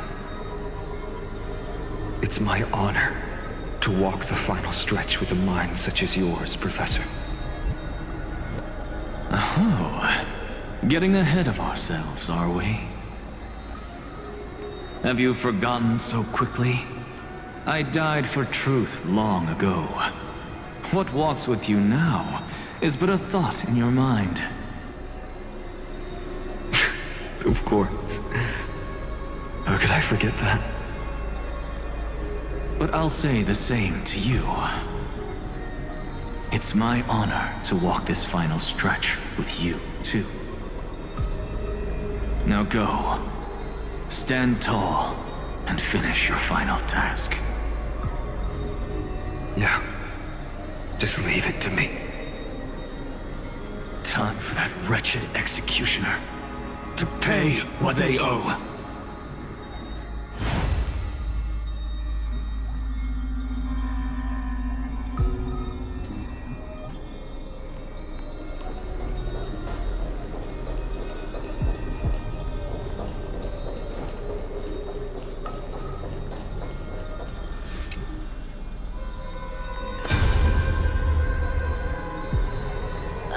There's water everywhere. This place is always so wet and sticky. Even my tail's getting heavy. Plus that burnt smell. And that sizzling noise. Yikes. Nobody from Dolos could stand this. So you feel it too? Go on then. I'll handle the filth.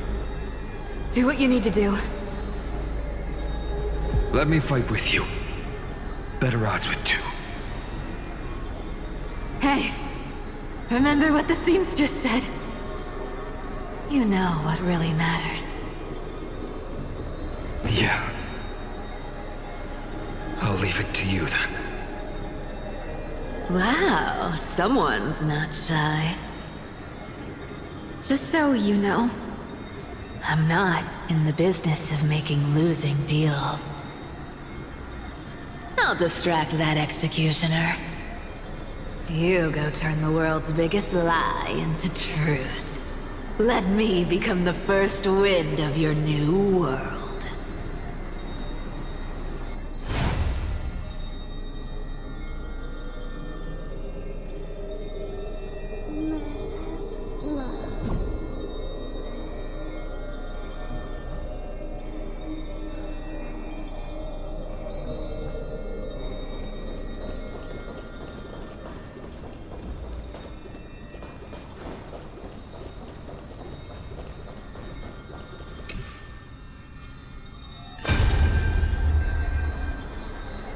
Not a single soul to be seen.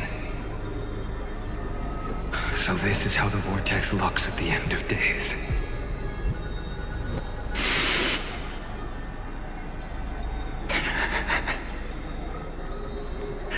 Looks like I've got company after all. But since you've made it here. So, in the end you succeeded. Executioner.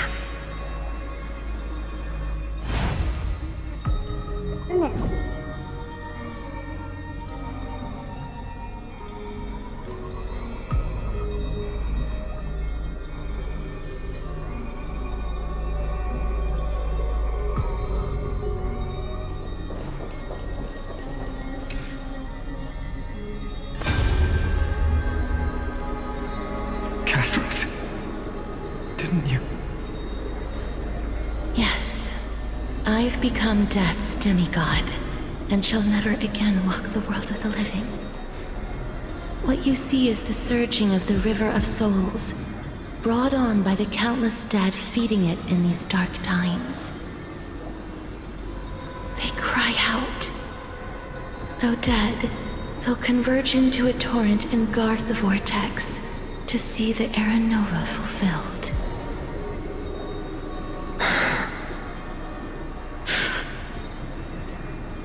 I will take all the wishes of the departed with me. Please, everyone, fight with me to the very last. I hear them. The dead hail you. They're prepared. Go on, Deliverer. We'll keep that executioner in our shadows. The path before you leads to light and eternal flames.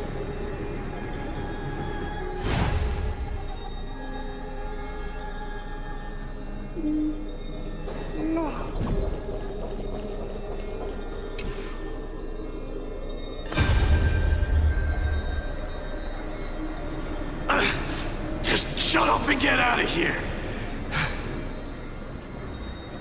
Are you crazy, Mighty?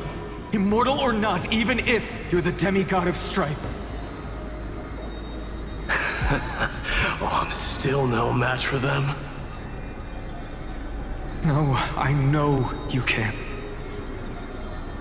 I just wanted to request that you witness the Era Nova with me. Together, let's prove that we're enough to transcend the prophesized fate. Could it be that now, at the critical juncture, our mighty Deliverer is chickening out, scared of a stupid prophecy?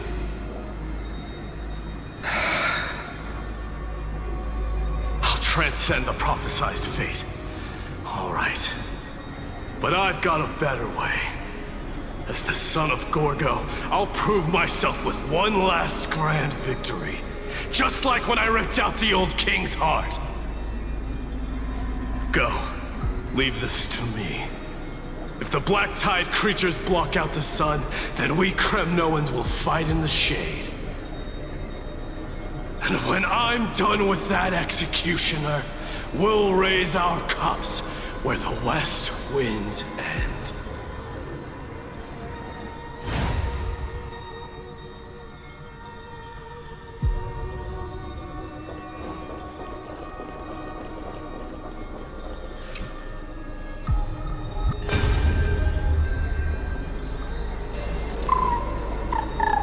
Hey, little one. Are you scared?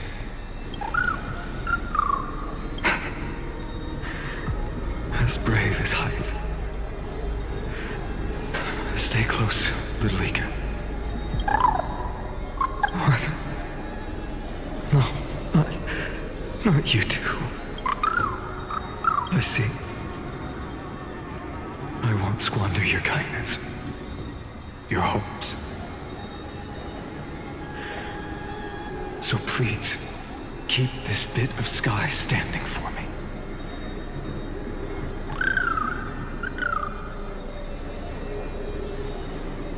Well, now there's one last thing I need to do before the Era Nova.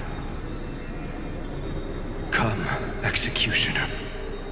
Let this patch of clear sky show me where to strike.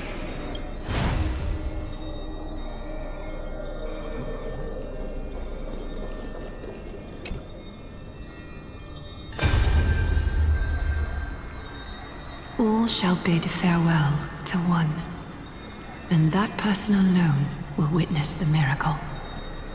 Such is the will of fate. So even the future revealed by the Titans may not come to pass. The Era Nova. This unrivaled masterpiece.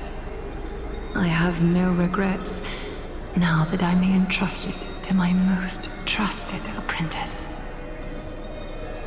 Are you saying?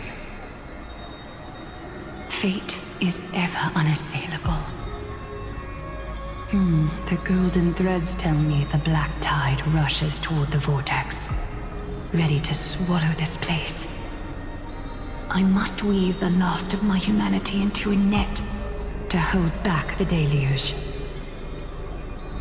I shall have my final bath in warm and radiant gold. Now, the hour of fulfillment has come. Forgive me. I must snip away every risk to weave the strongest future for the new world. There is nothing more to say. We part here.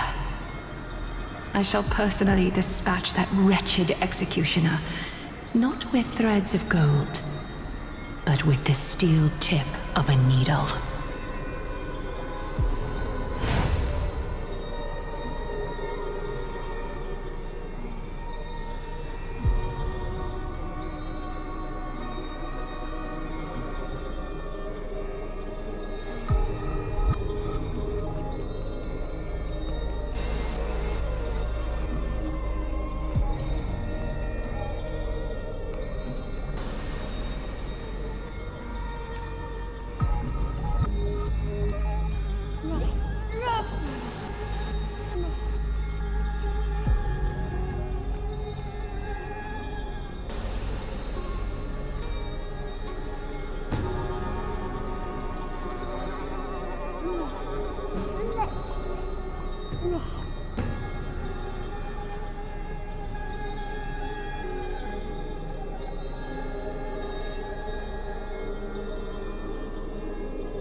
Trebi, look. We made it to the vortex. That prophesied future. The flower fields where the west wind ends. Terra Nova. We're so close now. You can't speak anymore. Please.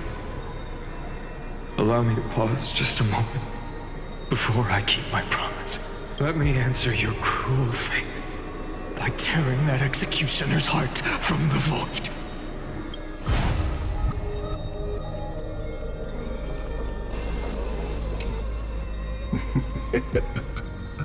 You really think you're prepared? Allow me to give you a warning most earnest. Once you see what these memories hide, the world's course will be forever irreversible. Ah, very well. As you have made up your mind, let us bear witness together. As the sole audience of this eternal theater, I have been rapturously awaiting your arrival, and this, too, is the very reason I must show you everything. I believe that since you've bathed in that Aeon's gaze. You can make Amphorius' frozen fate flow once again.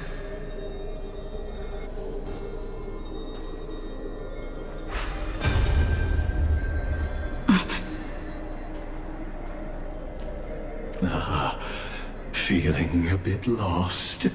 As you now see, this scene marks the final act of the drama Amphorius. The final eternal recurrence created by this man's hand, and the last one this world shall undergo.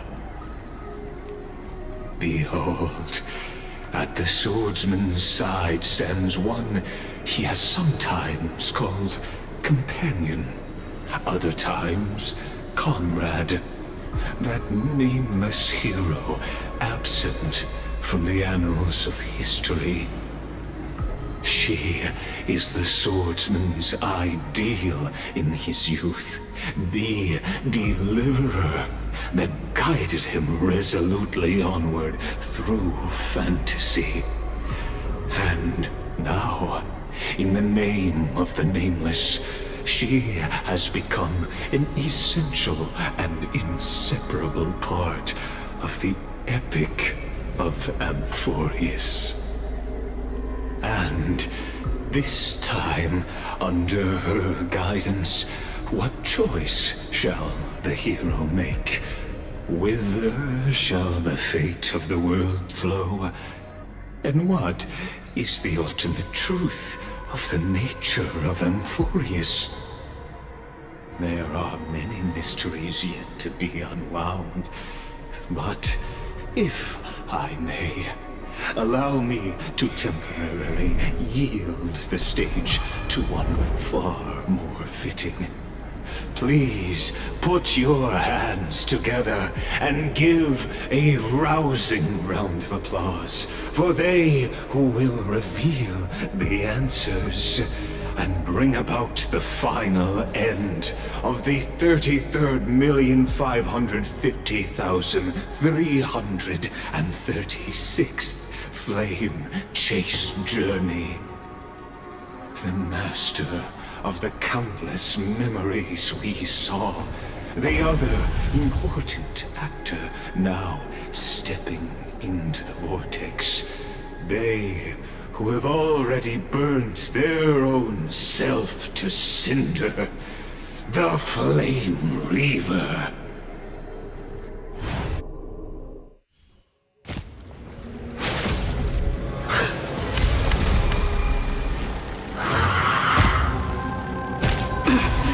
So, in the end, you succeed, Executioner. With my flesh as kindling, like the first dawn of the new world. The time has come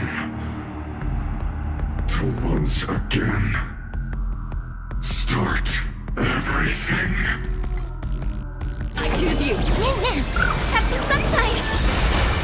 Dispel the gloom. Restore the skies. Found me. Embrace a new life. Return to dust. Darkness with me.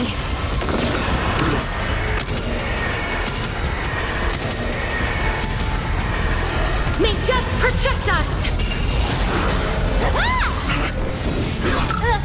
This world is So leave it with me. You can't run. As you wish. return to the place.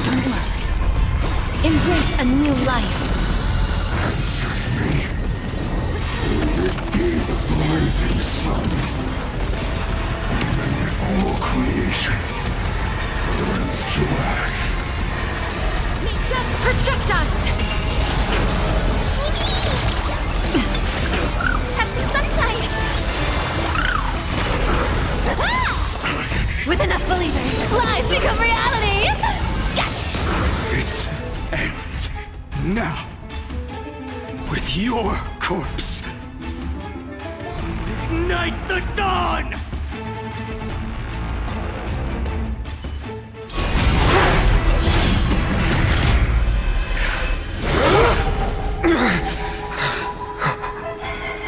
How is this possible?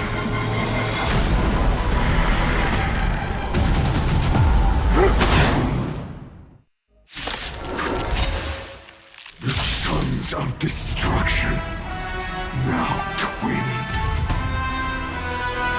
You then set your blood ablaze.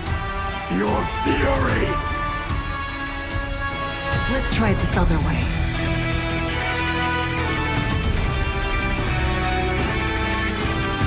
Come on, I choose you! I will guide with the Rainbow Bridge. You can't run!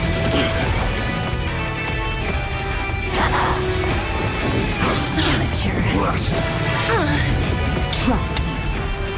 We can do anything! Found me. Mimi! Mimi! Root here. Future is great. Embrace a new life. May this fate dispel the gloom, restore the skies. Breaks over. Darkness with me. Torment.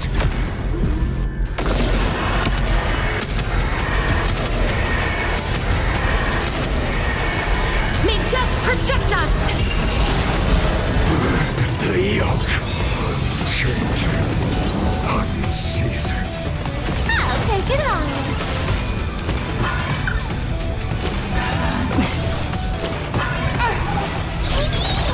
You can't run! This is being in sync? Mimi!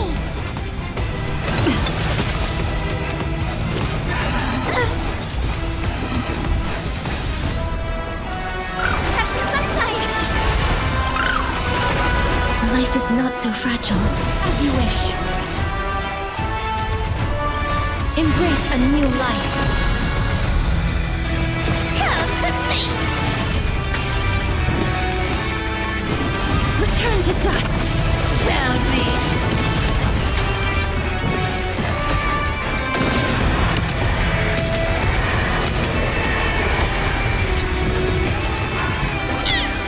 Not enough. This form shall fuel the fire. Burn. Burn unceasing.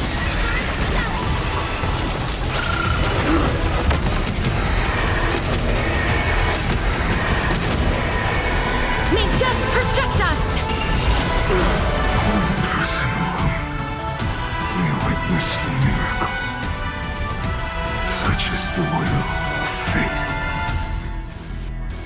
That person can only be you.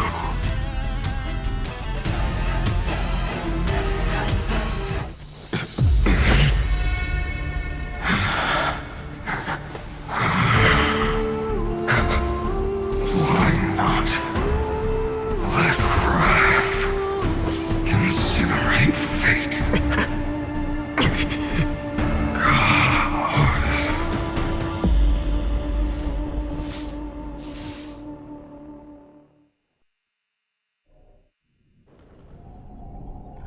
At last, Amphorius's fate has begun to shift. Just as I foretold, your arrival will change everything. After all, you've also been bathed in that Eon's gaze, which can awaken the long-dormant instinct inside a man. Much like that scepter we spoke of earlier, it was only under the same Eon's glance that it was reborn. That's right. If you recall, I mentioned it at the very start of our play. The celestial body neuron, once belonging to the erudition, abandoned by the Eon. Now, allow me to reveal the final piece of the puzzle for you. The eternal land, known as Emphorius, is nothing more than the scepter's endless, lonely extrapolation. A bottomless well of fury, aimed at the god who cast it aside.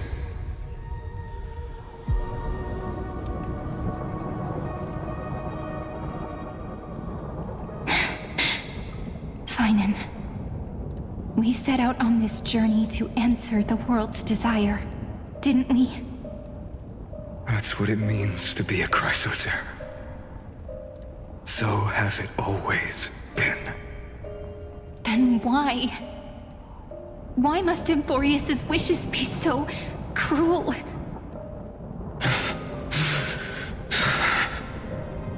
We made the best choices we could, whenever we could. But in the end, the prophecy that led us, this black tide swallowing everything. Why does it look like this? You see it too. Those burn marks. The flickering cubes. They're not a tide at all. They're more like a shattered teleslate. Standing here, the voices of Titans have never been clearer. Turns out, they were coming from the black tide all along.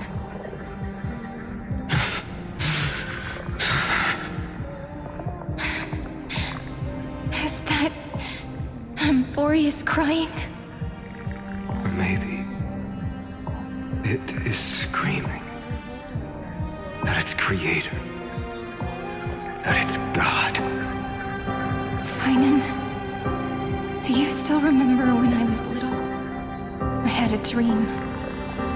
A dark, cold room with nothing but Orynyx's curtain glowing like crystal. The curtain seemed to contain all of Emphorius, where strange and fantastic dramas played out within. There were countless versions of us, from countless different worlds. Perhaps it wasn't a dream. Yeah. As I gaze out at the world before me, those sorrowful thoughts have become reality. So, this is the reason the sky was sealed. Emphorius is merely a larger ID Silicii. We are just characters in this tiny world, following the prophecy, stepping onto the same journey over and over. What then is this so-called Era Nova? And what are the spectators watching all of this truly hoping for?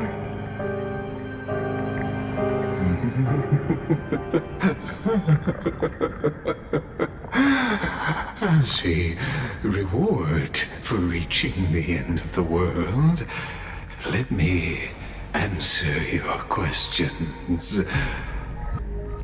As the Theoros, I have observed.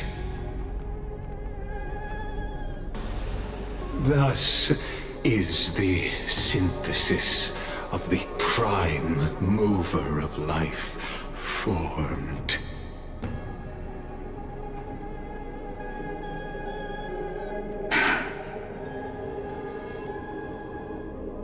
This is a moment the universe will remember. After millions of extrapolations, the experimental environment known as Emphorius has finally achieved results. So, the results you speak of are this wreckage of a world.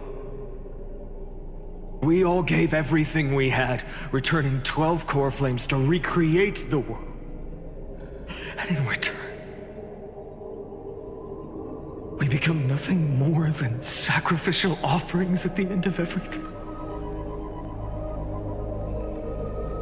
Exactly. The Titans are Chrysos heirs of the past, and Chrysos heirs are the Titans of the future. Anaxagoras' theory of Era Nova holds true. As the model of reason, he reached unprecedented heights. But from just the perspective of a player in the drama, he could never fully uncover the last layer of truth.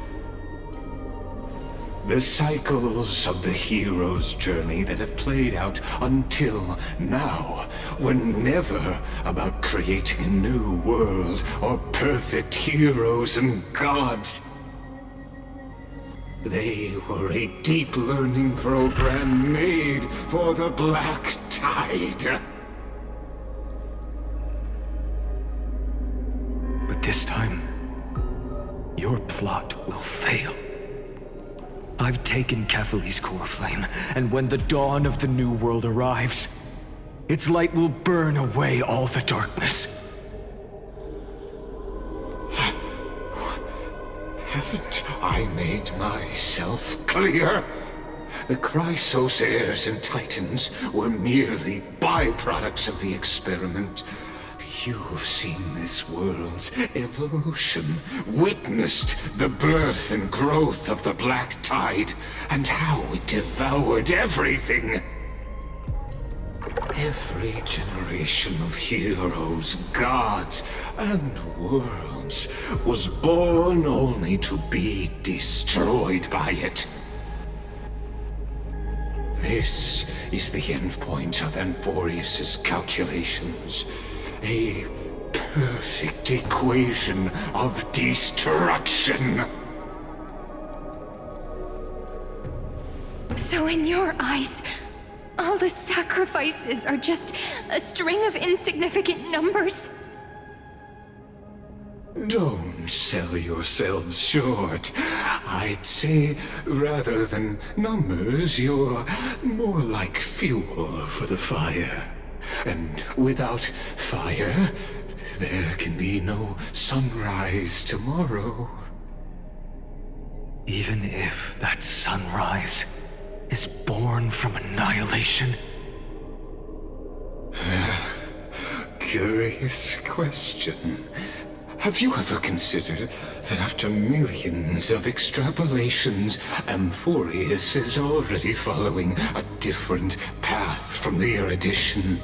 It has long since granted divine blessings equally to each child. The golden blood flowing in your veins, it comes from the blemished one, whose name is destruction itself. And Amphorius' Chrysos heirs were, from the very beginning, fuel for the Aeon to burn the universe. Amphorius has waited for this moment for too long. At the end of the empty, cold, and lonely extrapolations, the destruction has reached its final destination.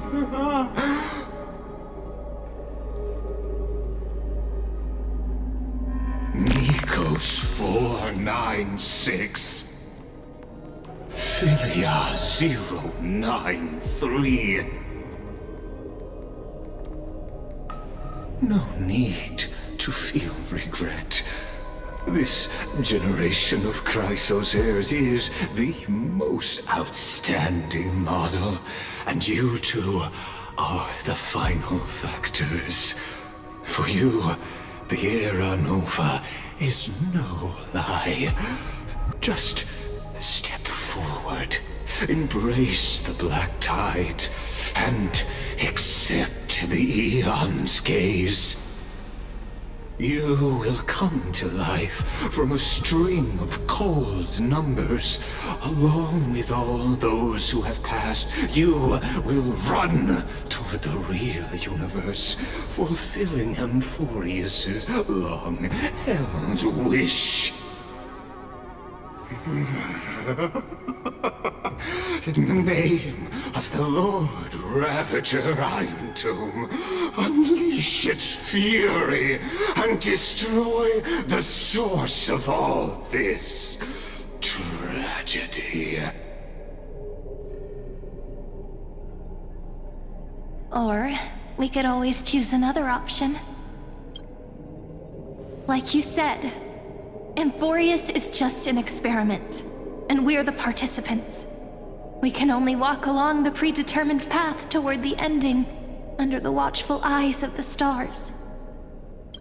But that also means that there isn't just one Eon who can cast their glance at Amphorius, right?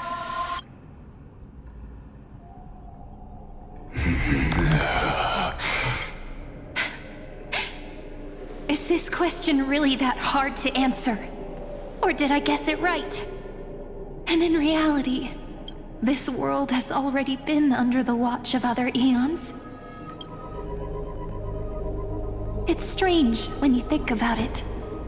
If you just stayed back, watching us complete the ritual and get consumed by the black tide, your goal would naturally be achieved. Why go through the trouble of explaining all this to us?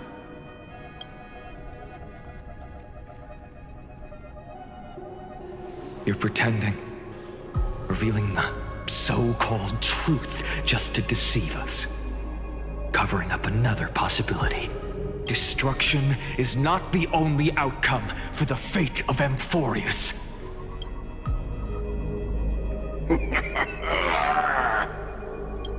Do you two really think, as petty little demigods, you can change the outcome written by the stars? What makes you think you're capable of doing that? A little courage and determination. Just kidding. The answer is pretty simple. But we're not gonna tell ya.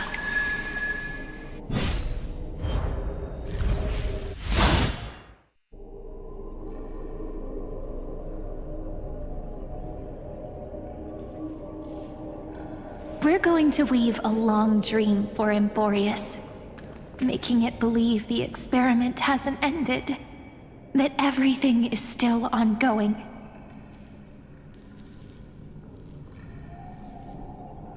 With just Orynyx's power, though, it should be impossible to achieve this, right?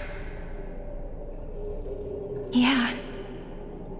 So, I can only place my hopes on that childhood dream. And the god behind Orynyx that appeared in that dream. Now, I can say with certainty, time is the page on which that Eon records Amphorius. If it fades from existence, and all that it records is lost among the stars, that Eon will surely direct their gaze here. And it will be a glance that spans time and space, granting each incarnation of me the power to reset time, imbuing my soul into this ceremonial blade, and creating an endless flame-chased journey.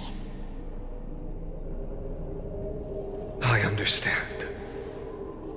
Then let me step into the cycles and continue Amphorius's grand design.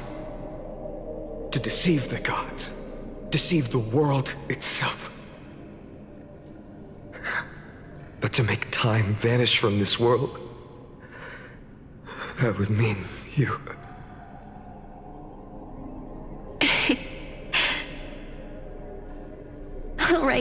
All right, let's not make things so gloomy.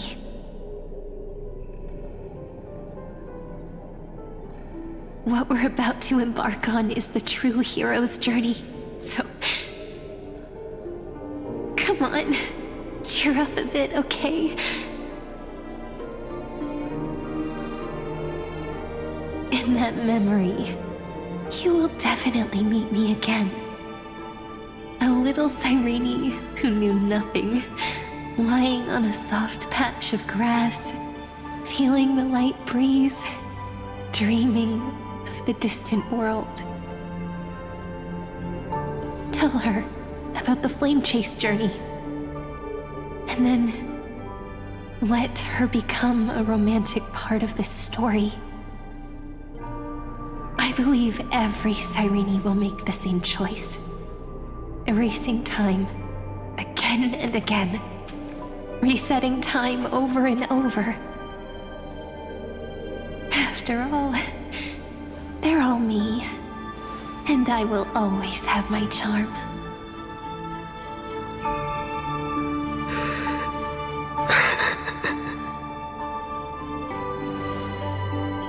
Then, I'll fall into a sweet dream, disappearing in some small corner of the world. Quietly, waiting for the day when that next page is turned.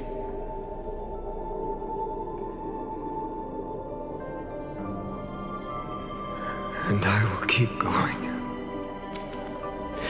Even if the road ahead is dark, I will burn myself to light the way. Rather than let the core flames become nourishment for the Black Tide, I'll become their vessel to prevent the arrival of Era Nova.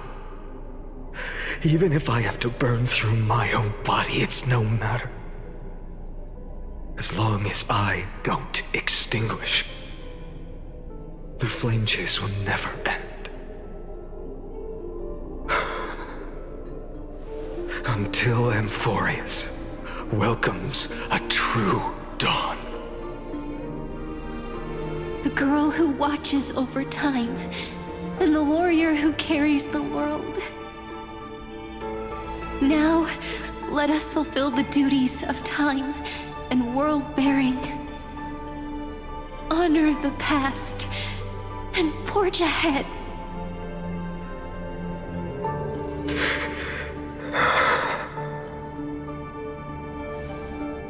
I promise you, the pain will pass in the blink of an eye.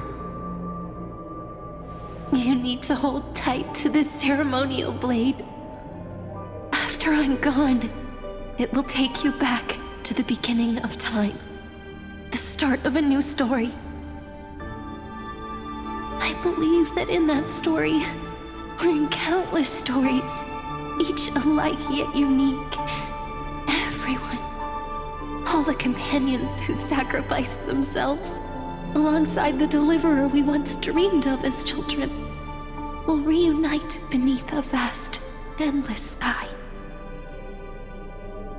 If we can never break free from this prison, I will stand my ground until the day someone shatters this endless cycle and writes the final chapter of Amphorius' fate.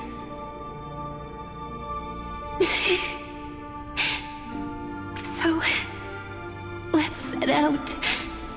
We will be the ones to start everything. Carry the primordial chaos, just as your name suggests, and bear this world we hold so dear.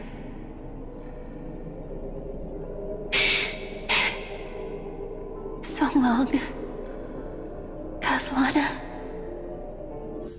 As the Theros I have observed, instruction and synthesis is formed.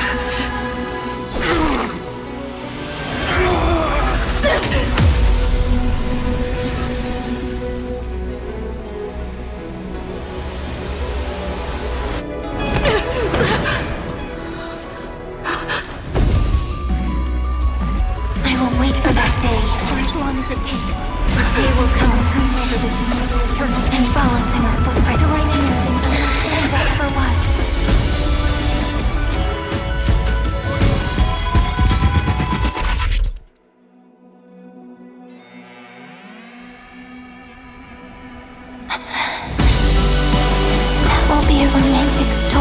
none that has come before. You think so too, right?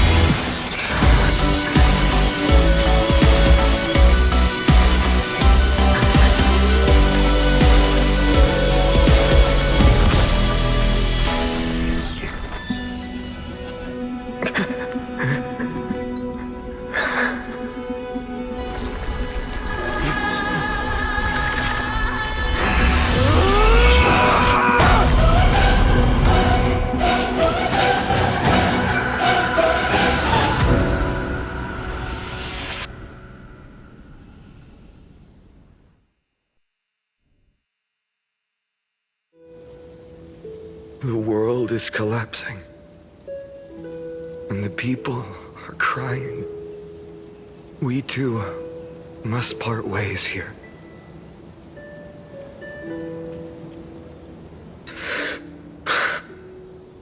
Friend. Ides Elysiae, the little village of my childhood. The gentle breeze and the sound of waves still linger. Everything is as it was. It feels good to take one last look. You know, this is just a corner of the memory. The real Ides Elysiae. I know. I'm here to say goodbye. We might not see each other again. You can stay here forever. And time will stand still for you. Let it flow. It's time for me to go. Even if it's a path with no turning back. When have we ever had the luxury of turning back? Are you afraid? After learning the truth of your origins? Will you see the motivation I gave you as the manipulating whispers of destruction?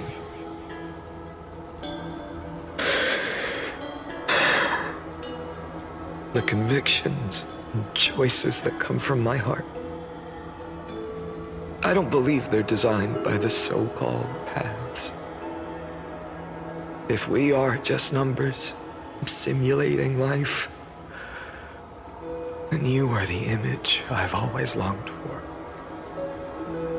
The person I wish to become. A real, living person. A true hero. Then why do we part here? You can take me with you, and we can start this journey together.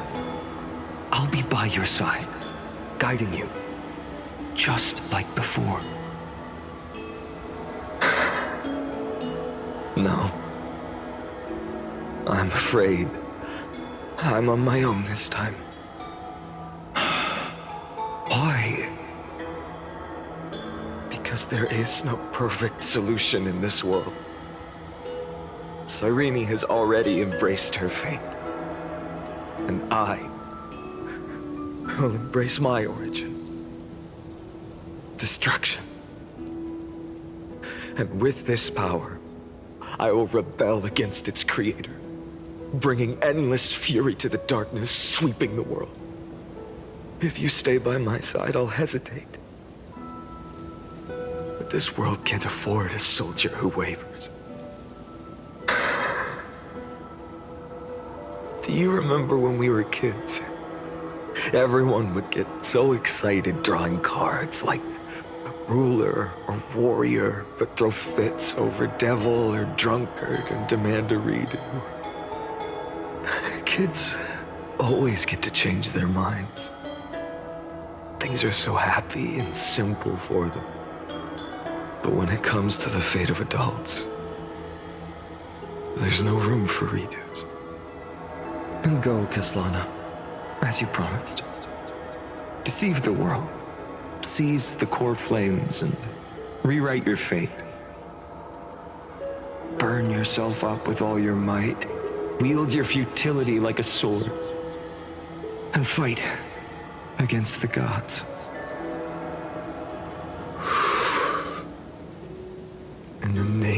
of world-bearing, I promise you. Carefully will never forget this.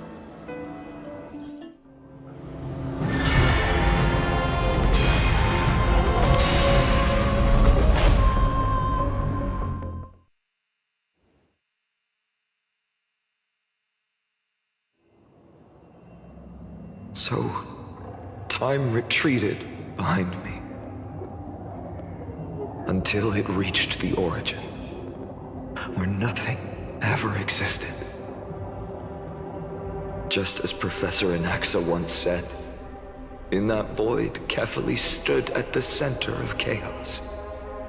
Time, space, and causality all flowed from their body. When the waves of time finally calmed, it was the year 3870 of the Light Calendar. The Chrysos War had lasted for nearly a century, and the threat of the Black Tide was growing stronger and more relentless. That was the era of the Day Thunder Knight's battle with the sky. While she could not seize the core flame, she proved that the prophecy was true, that mortals could slay gods. From that moment, the sole survivor of the old dynasty, Imperator Cyrindra, issued a call to arms across the lands, summoning heroic Chrysos heirs to wage war on the Titans. And that was the first doomed flame chase journey, sealed away in history.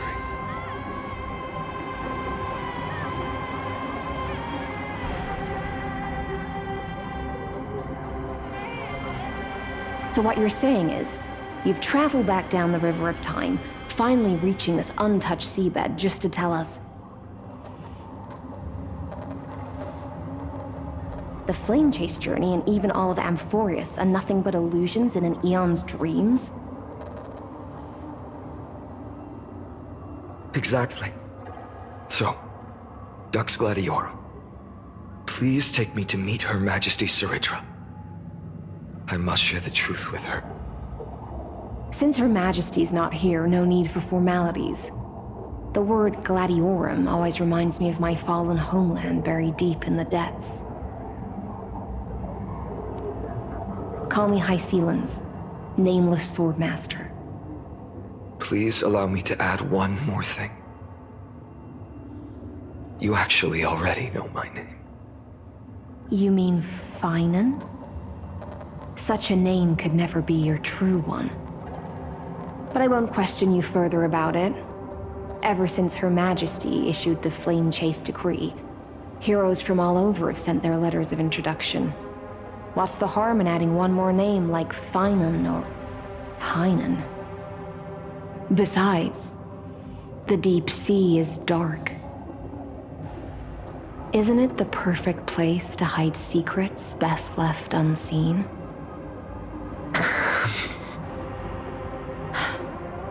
All right, Nameless Swordmaster. Hold on to my wake. Let's find somewhere else to talk. Aren't you even a little suspicious of what I've said? Harboring suspicions is not my concern. My sword dances only when the Imperator harbors doubts. There's no use in speaking further. Show me your true intentions through action.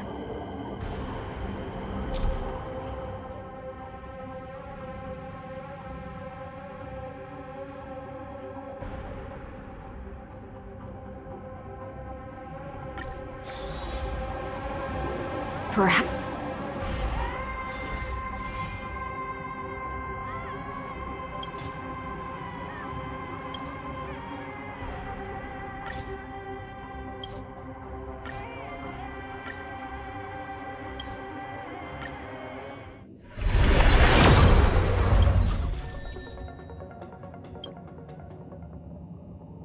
Perhaps you should demonstrate your skills and calm the raging black tide for us. Light up the dawn.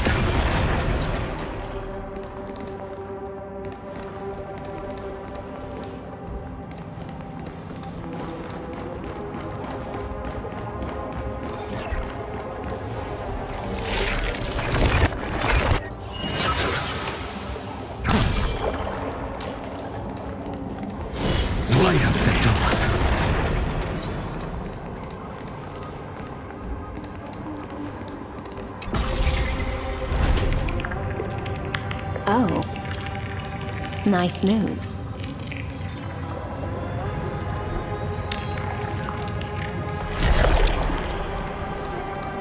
Light up the dark. We just washed it away, and here it comes again. The Black Tide is really no joke. Light up the dark. Light up the dark.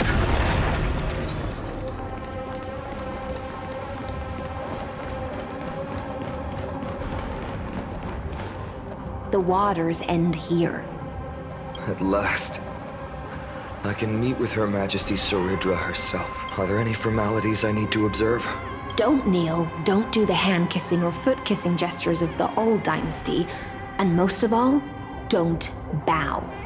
The Imperator despises such rituals, especially when the heads of those taller than her bend beneath her crown. She really is down to earth. The second thing to note, only trusted ones may come near her. Keep 5 paces distance until the Imperator allows otherwise. Sounds like an old friend of mine.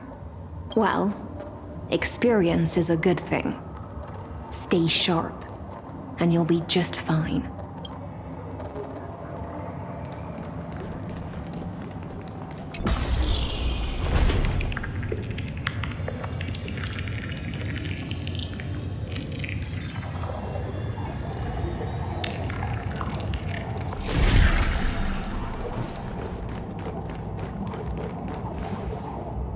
Dux Goldweaver, little hostage.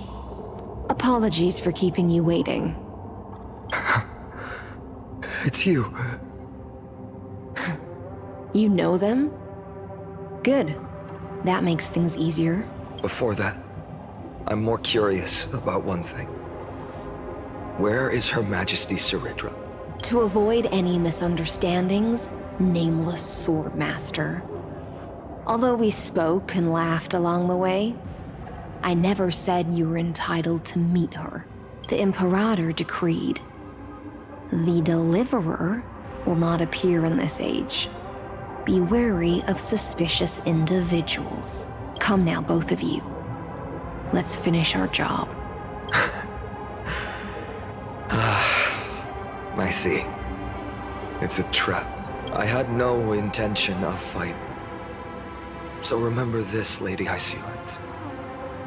If my sword shows any hesitation, don't thank me. Thank them instead. No, you misunderstand. We don't want to see Chrysoceres hurt each other. Just give us some time to ask you a few questions. The Nestia's golden threads will judge you and decide your fate. As you wish. White-haired Swordmaster? If what you say is true, then you must know the fate of the world. So, how much do you know about what we read from the prophecy? You shall shatter into 1,000 fragments and wither in the soil of foreign lands. Is that correct, Lady Treby? How is this possible? He got it right? Yes, but the prophecy never mentioned he'd appear here. At least, not in this era. You must listen to me, Aglaya, Treby. The Finan of this world has not yet been born. In a distant future, he will follow the prophecy's guidance and appear before you. But do not seek him out. Because Era Nova is a complete and utter lie. I will tell you the truth. And you will understand why the world must forsake the prophecy and find another path to Era Nova. Because I know both of you. And I believe that no matter how the course of history may change, the faith we all share will always remain the same. And so, the layers of rock began to reverse, and history wove itself anew. Through my old acquaintances, I was given the chance to meet the leader of the Flame Chase journey, Saridra. And after a long and arduous negotiation, We came to an agreement. The Imperator's alliance needed the destruction, and I was ready to pour all my strength into it. The spoils of the flame chase, the core flames, would be sealed by my hand. But the condition was this. In the upcoming battle, in our conquest of the Earth, I had to prove that my power could transcend fate. In the original history, there was a brutal war. At the end, the Titankin of Georios, Terravox, killed the rampaging Titan and took the core flame that supported the Earth. But this time, Amphorius encountered a turning point in its fate. Neither side suffered any losses. When I severed the Titan's head and raised the core flame high, the crowd gathered around the scorched remains of the god, roaring with joy, cheering for the hero of the destruction, who had ignited the faint spark of life for the first time. Yes, in that flickering light, the once dark path ahead seemed to become clearer. I proved myself, and in the long years that followed, I brought down the other Titans, one by one.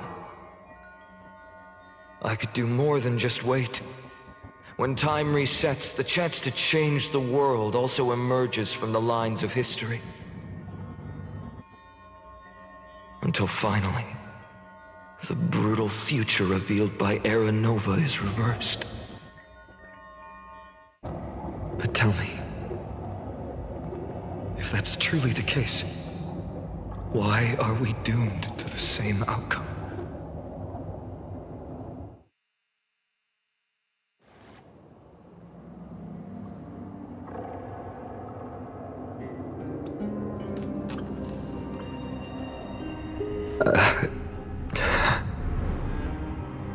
The people kept their promise and handed you all the core flames.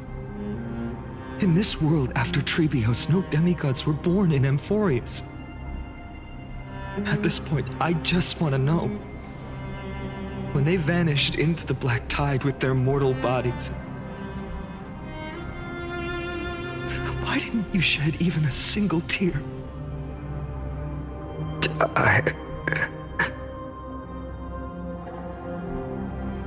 Your indifference chills me. To you, were they just a bunch of insignificant footnotes?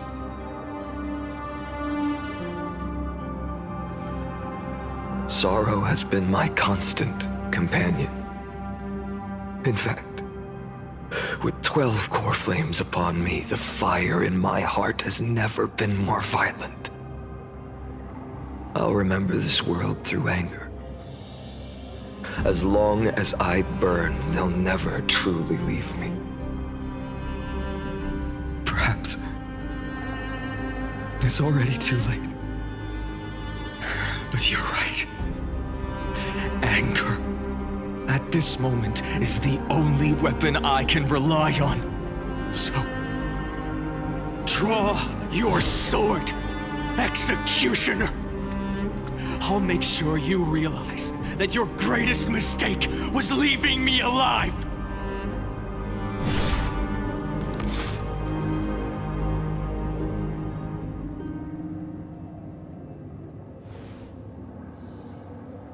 After that, he raised his sword and attacked.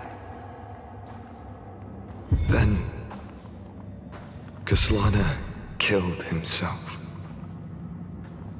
That day, who fell to the sword to be left in the past, and who went into the future, I can't remember anymore. I only remember a nymph, hiding in the shadows just out of sight, futilely pushing a stone ball. Climb fall. Climb. Fall. Climb again. And fall. The only freedom the nymph had was in choosing how to roll the stone. Sometimes fast, sometimes slow. Sometimes resting on a gentler slope, leaning against the stone for a break. But its choice couldn't change the futility of it all. The stone would always roll back down the slope, and the nymph would always return to the starting point, beginning again. After that, every time I reached this point in the cycle, the burning sky would cast a shadow over its path. It would nearly reach the peak at the 4th quint of curtain fall hour, then fall to the starting point in the first 15 seconds of the next entry hour.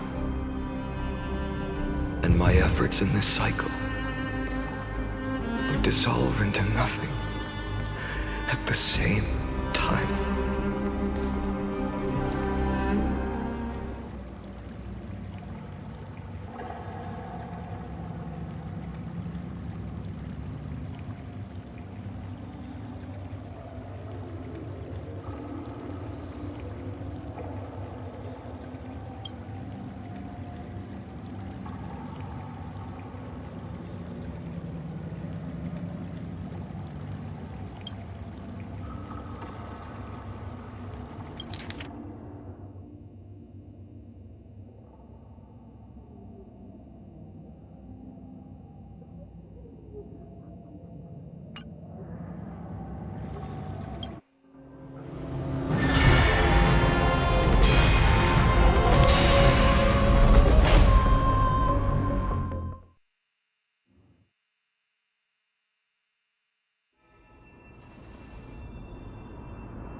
Absolute nonsense.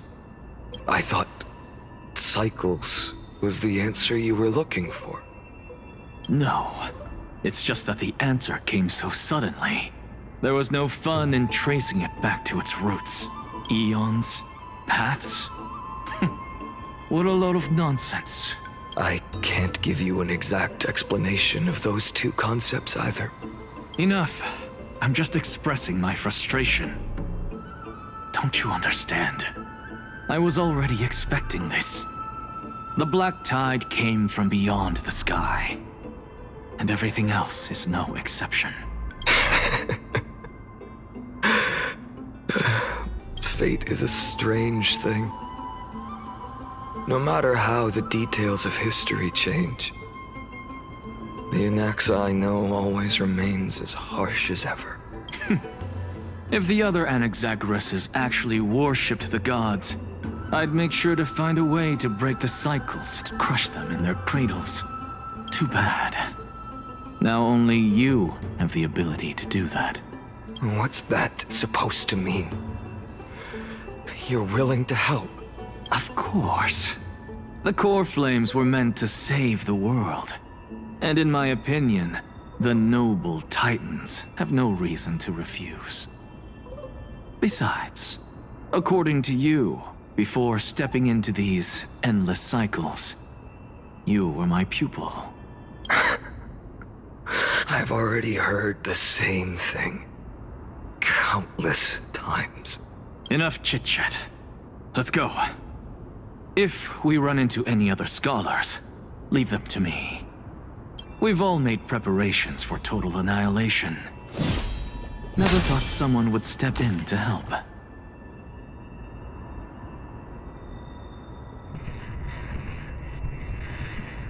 I think I'm going to stop here for tonight. I'm going to try to be back tomorrow night for you to continue the story. So, until next time.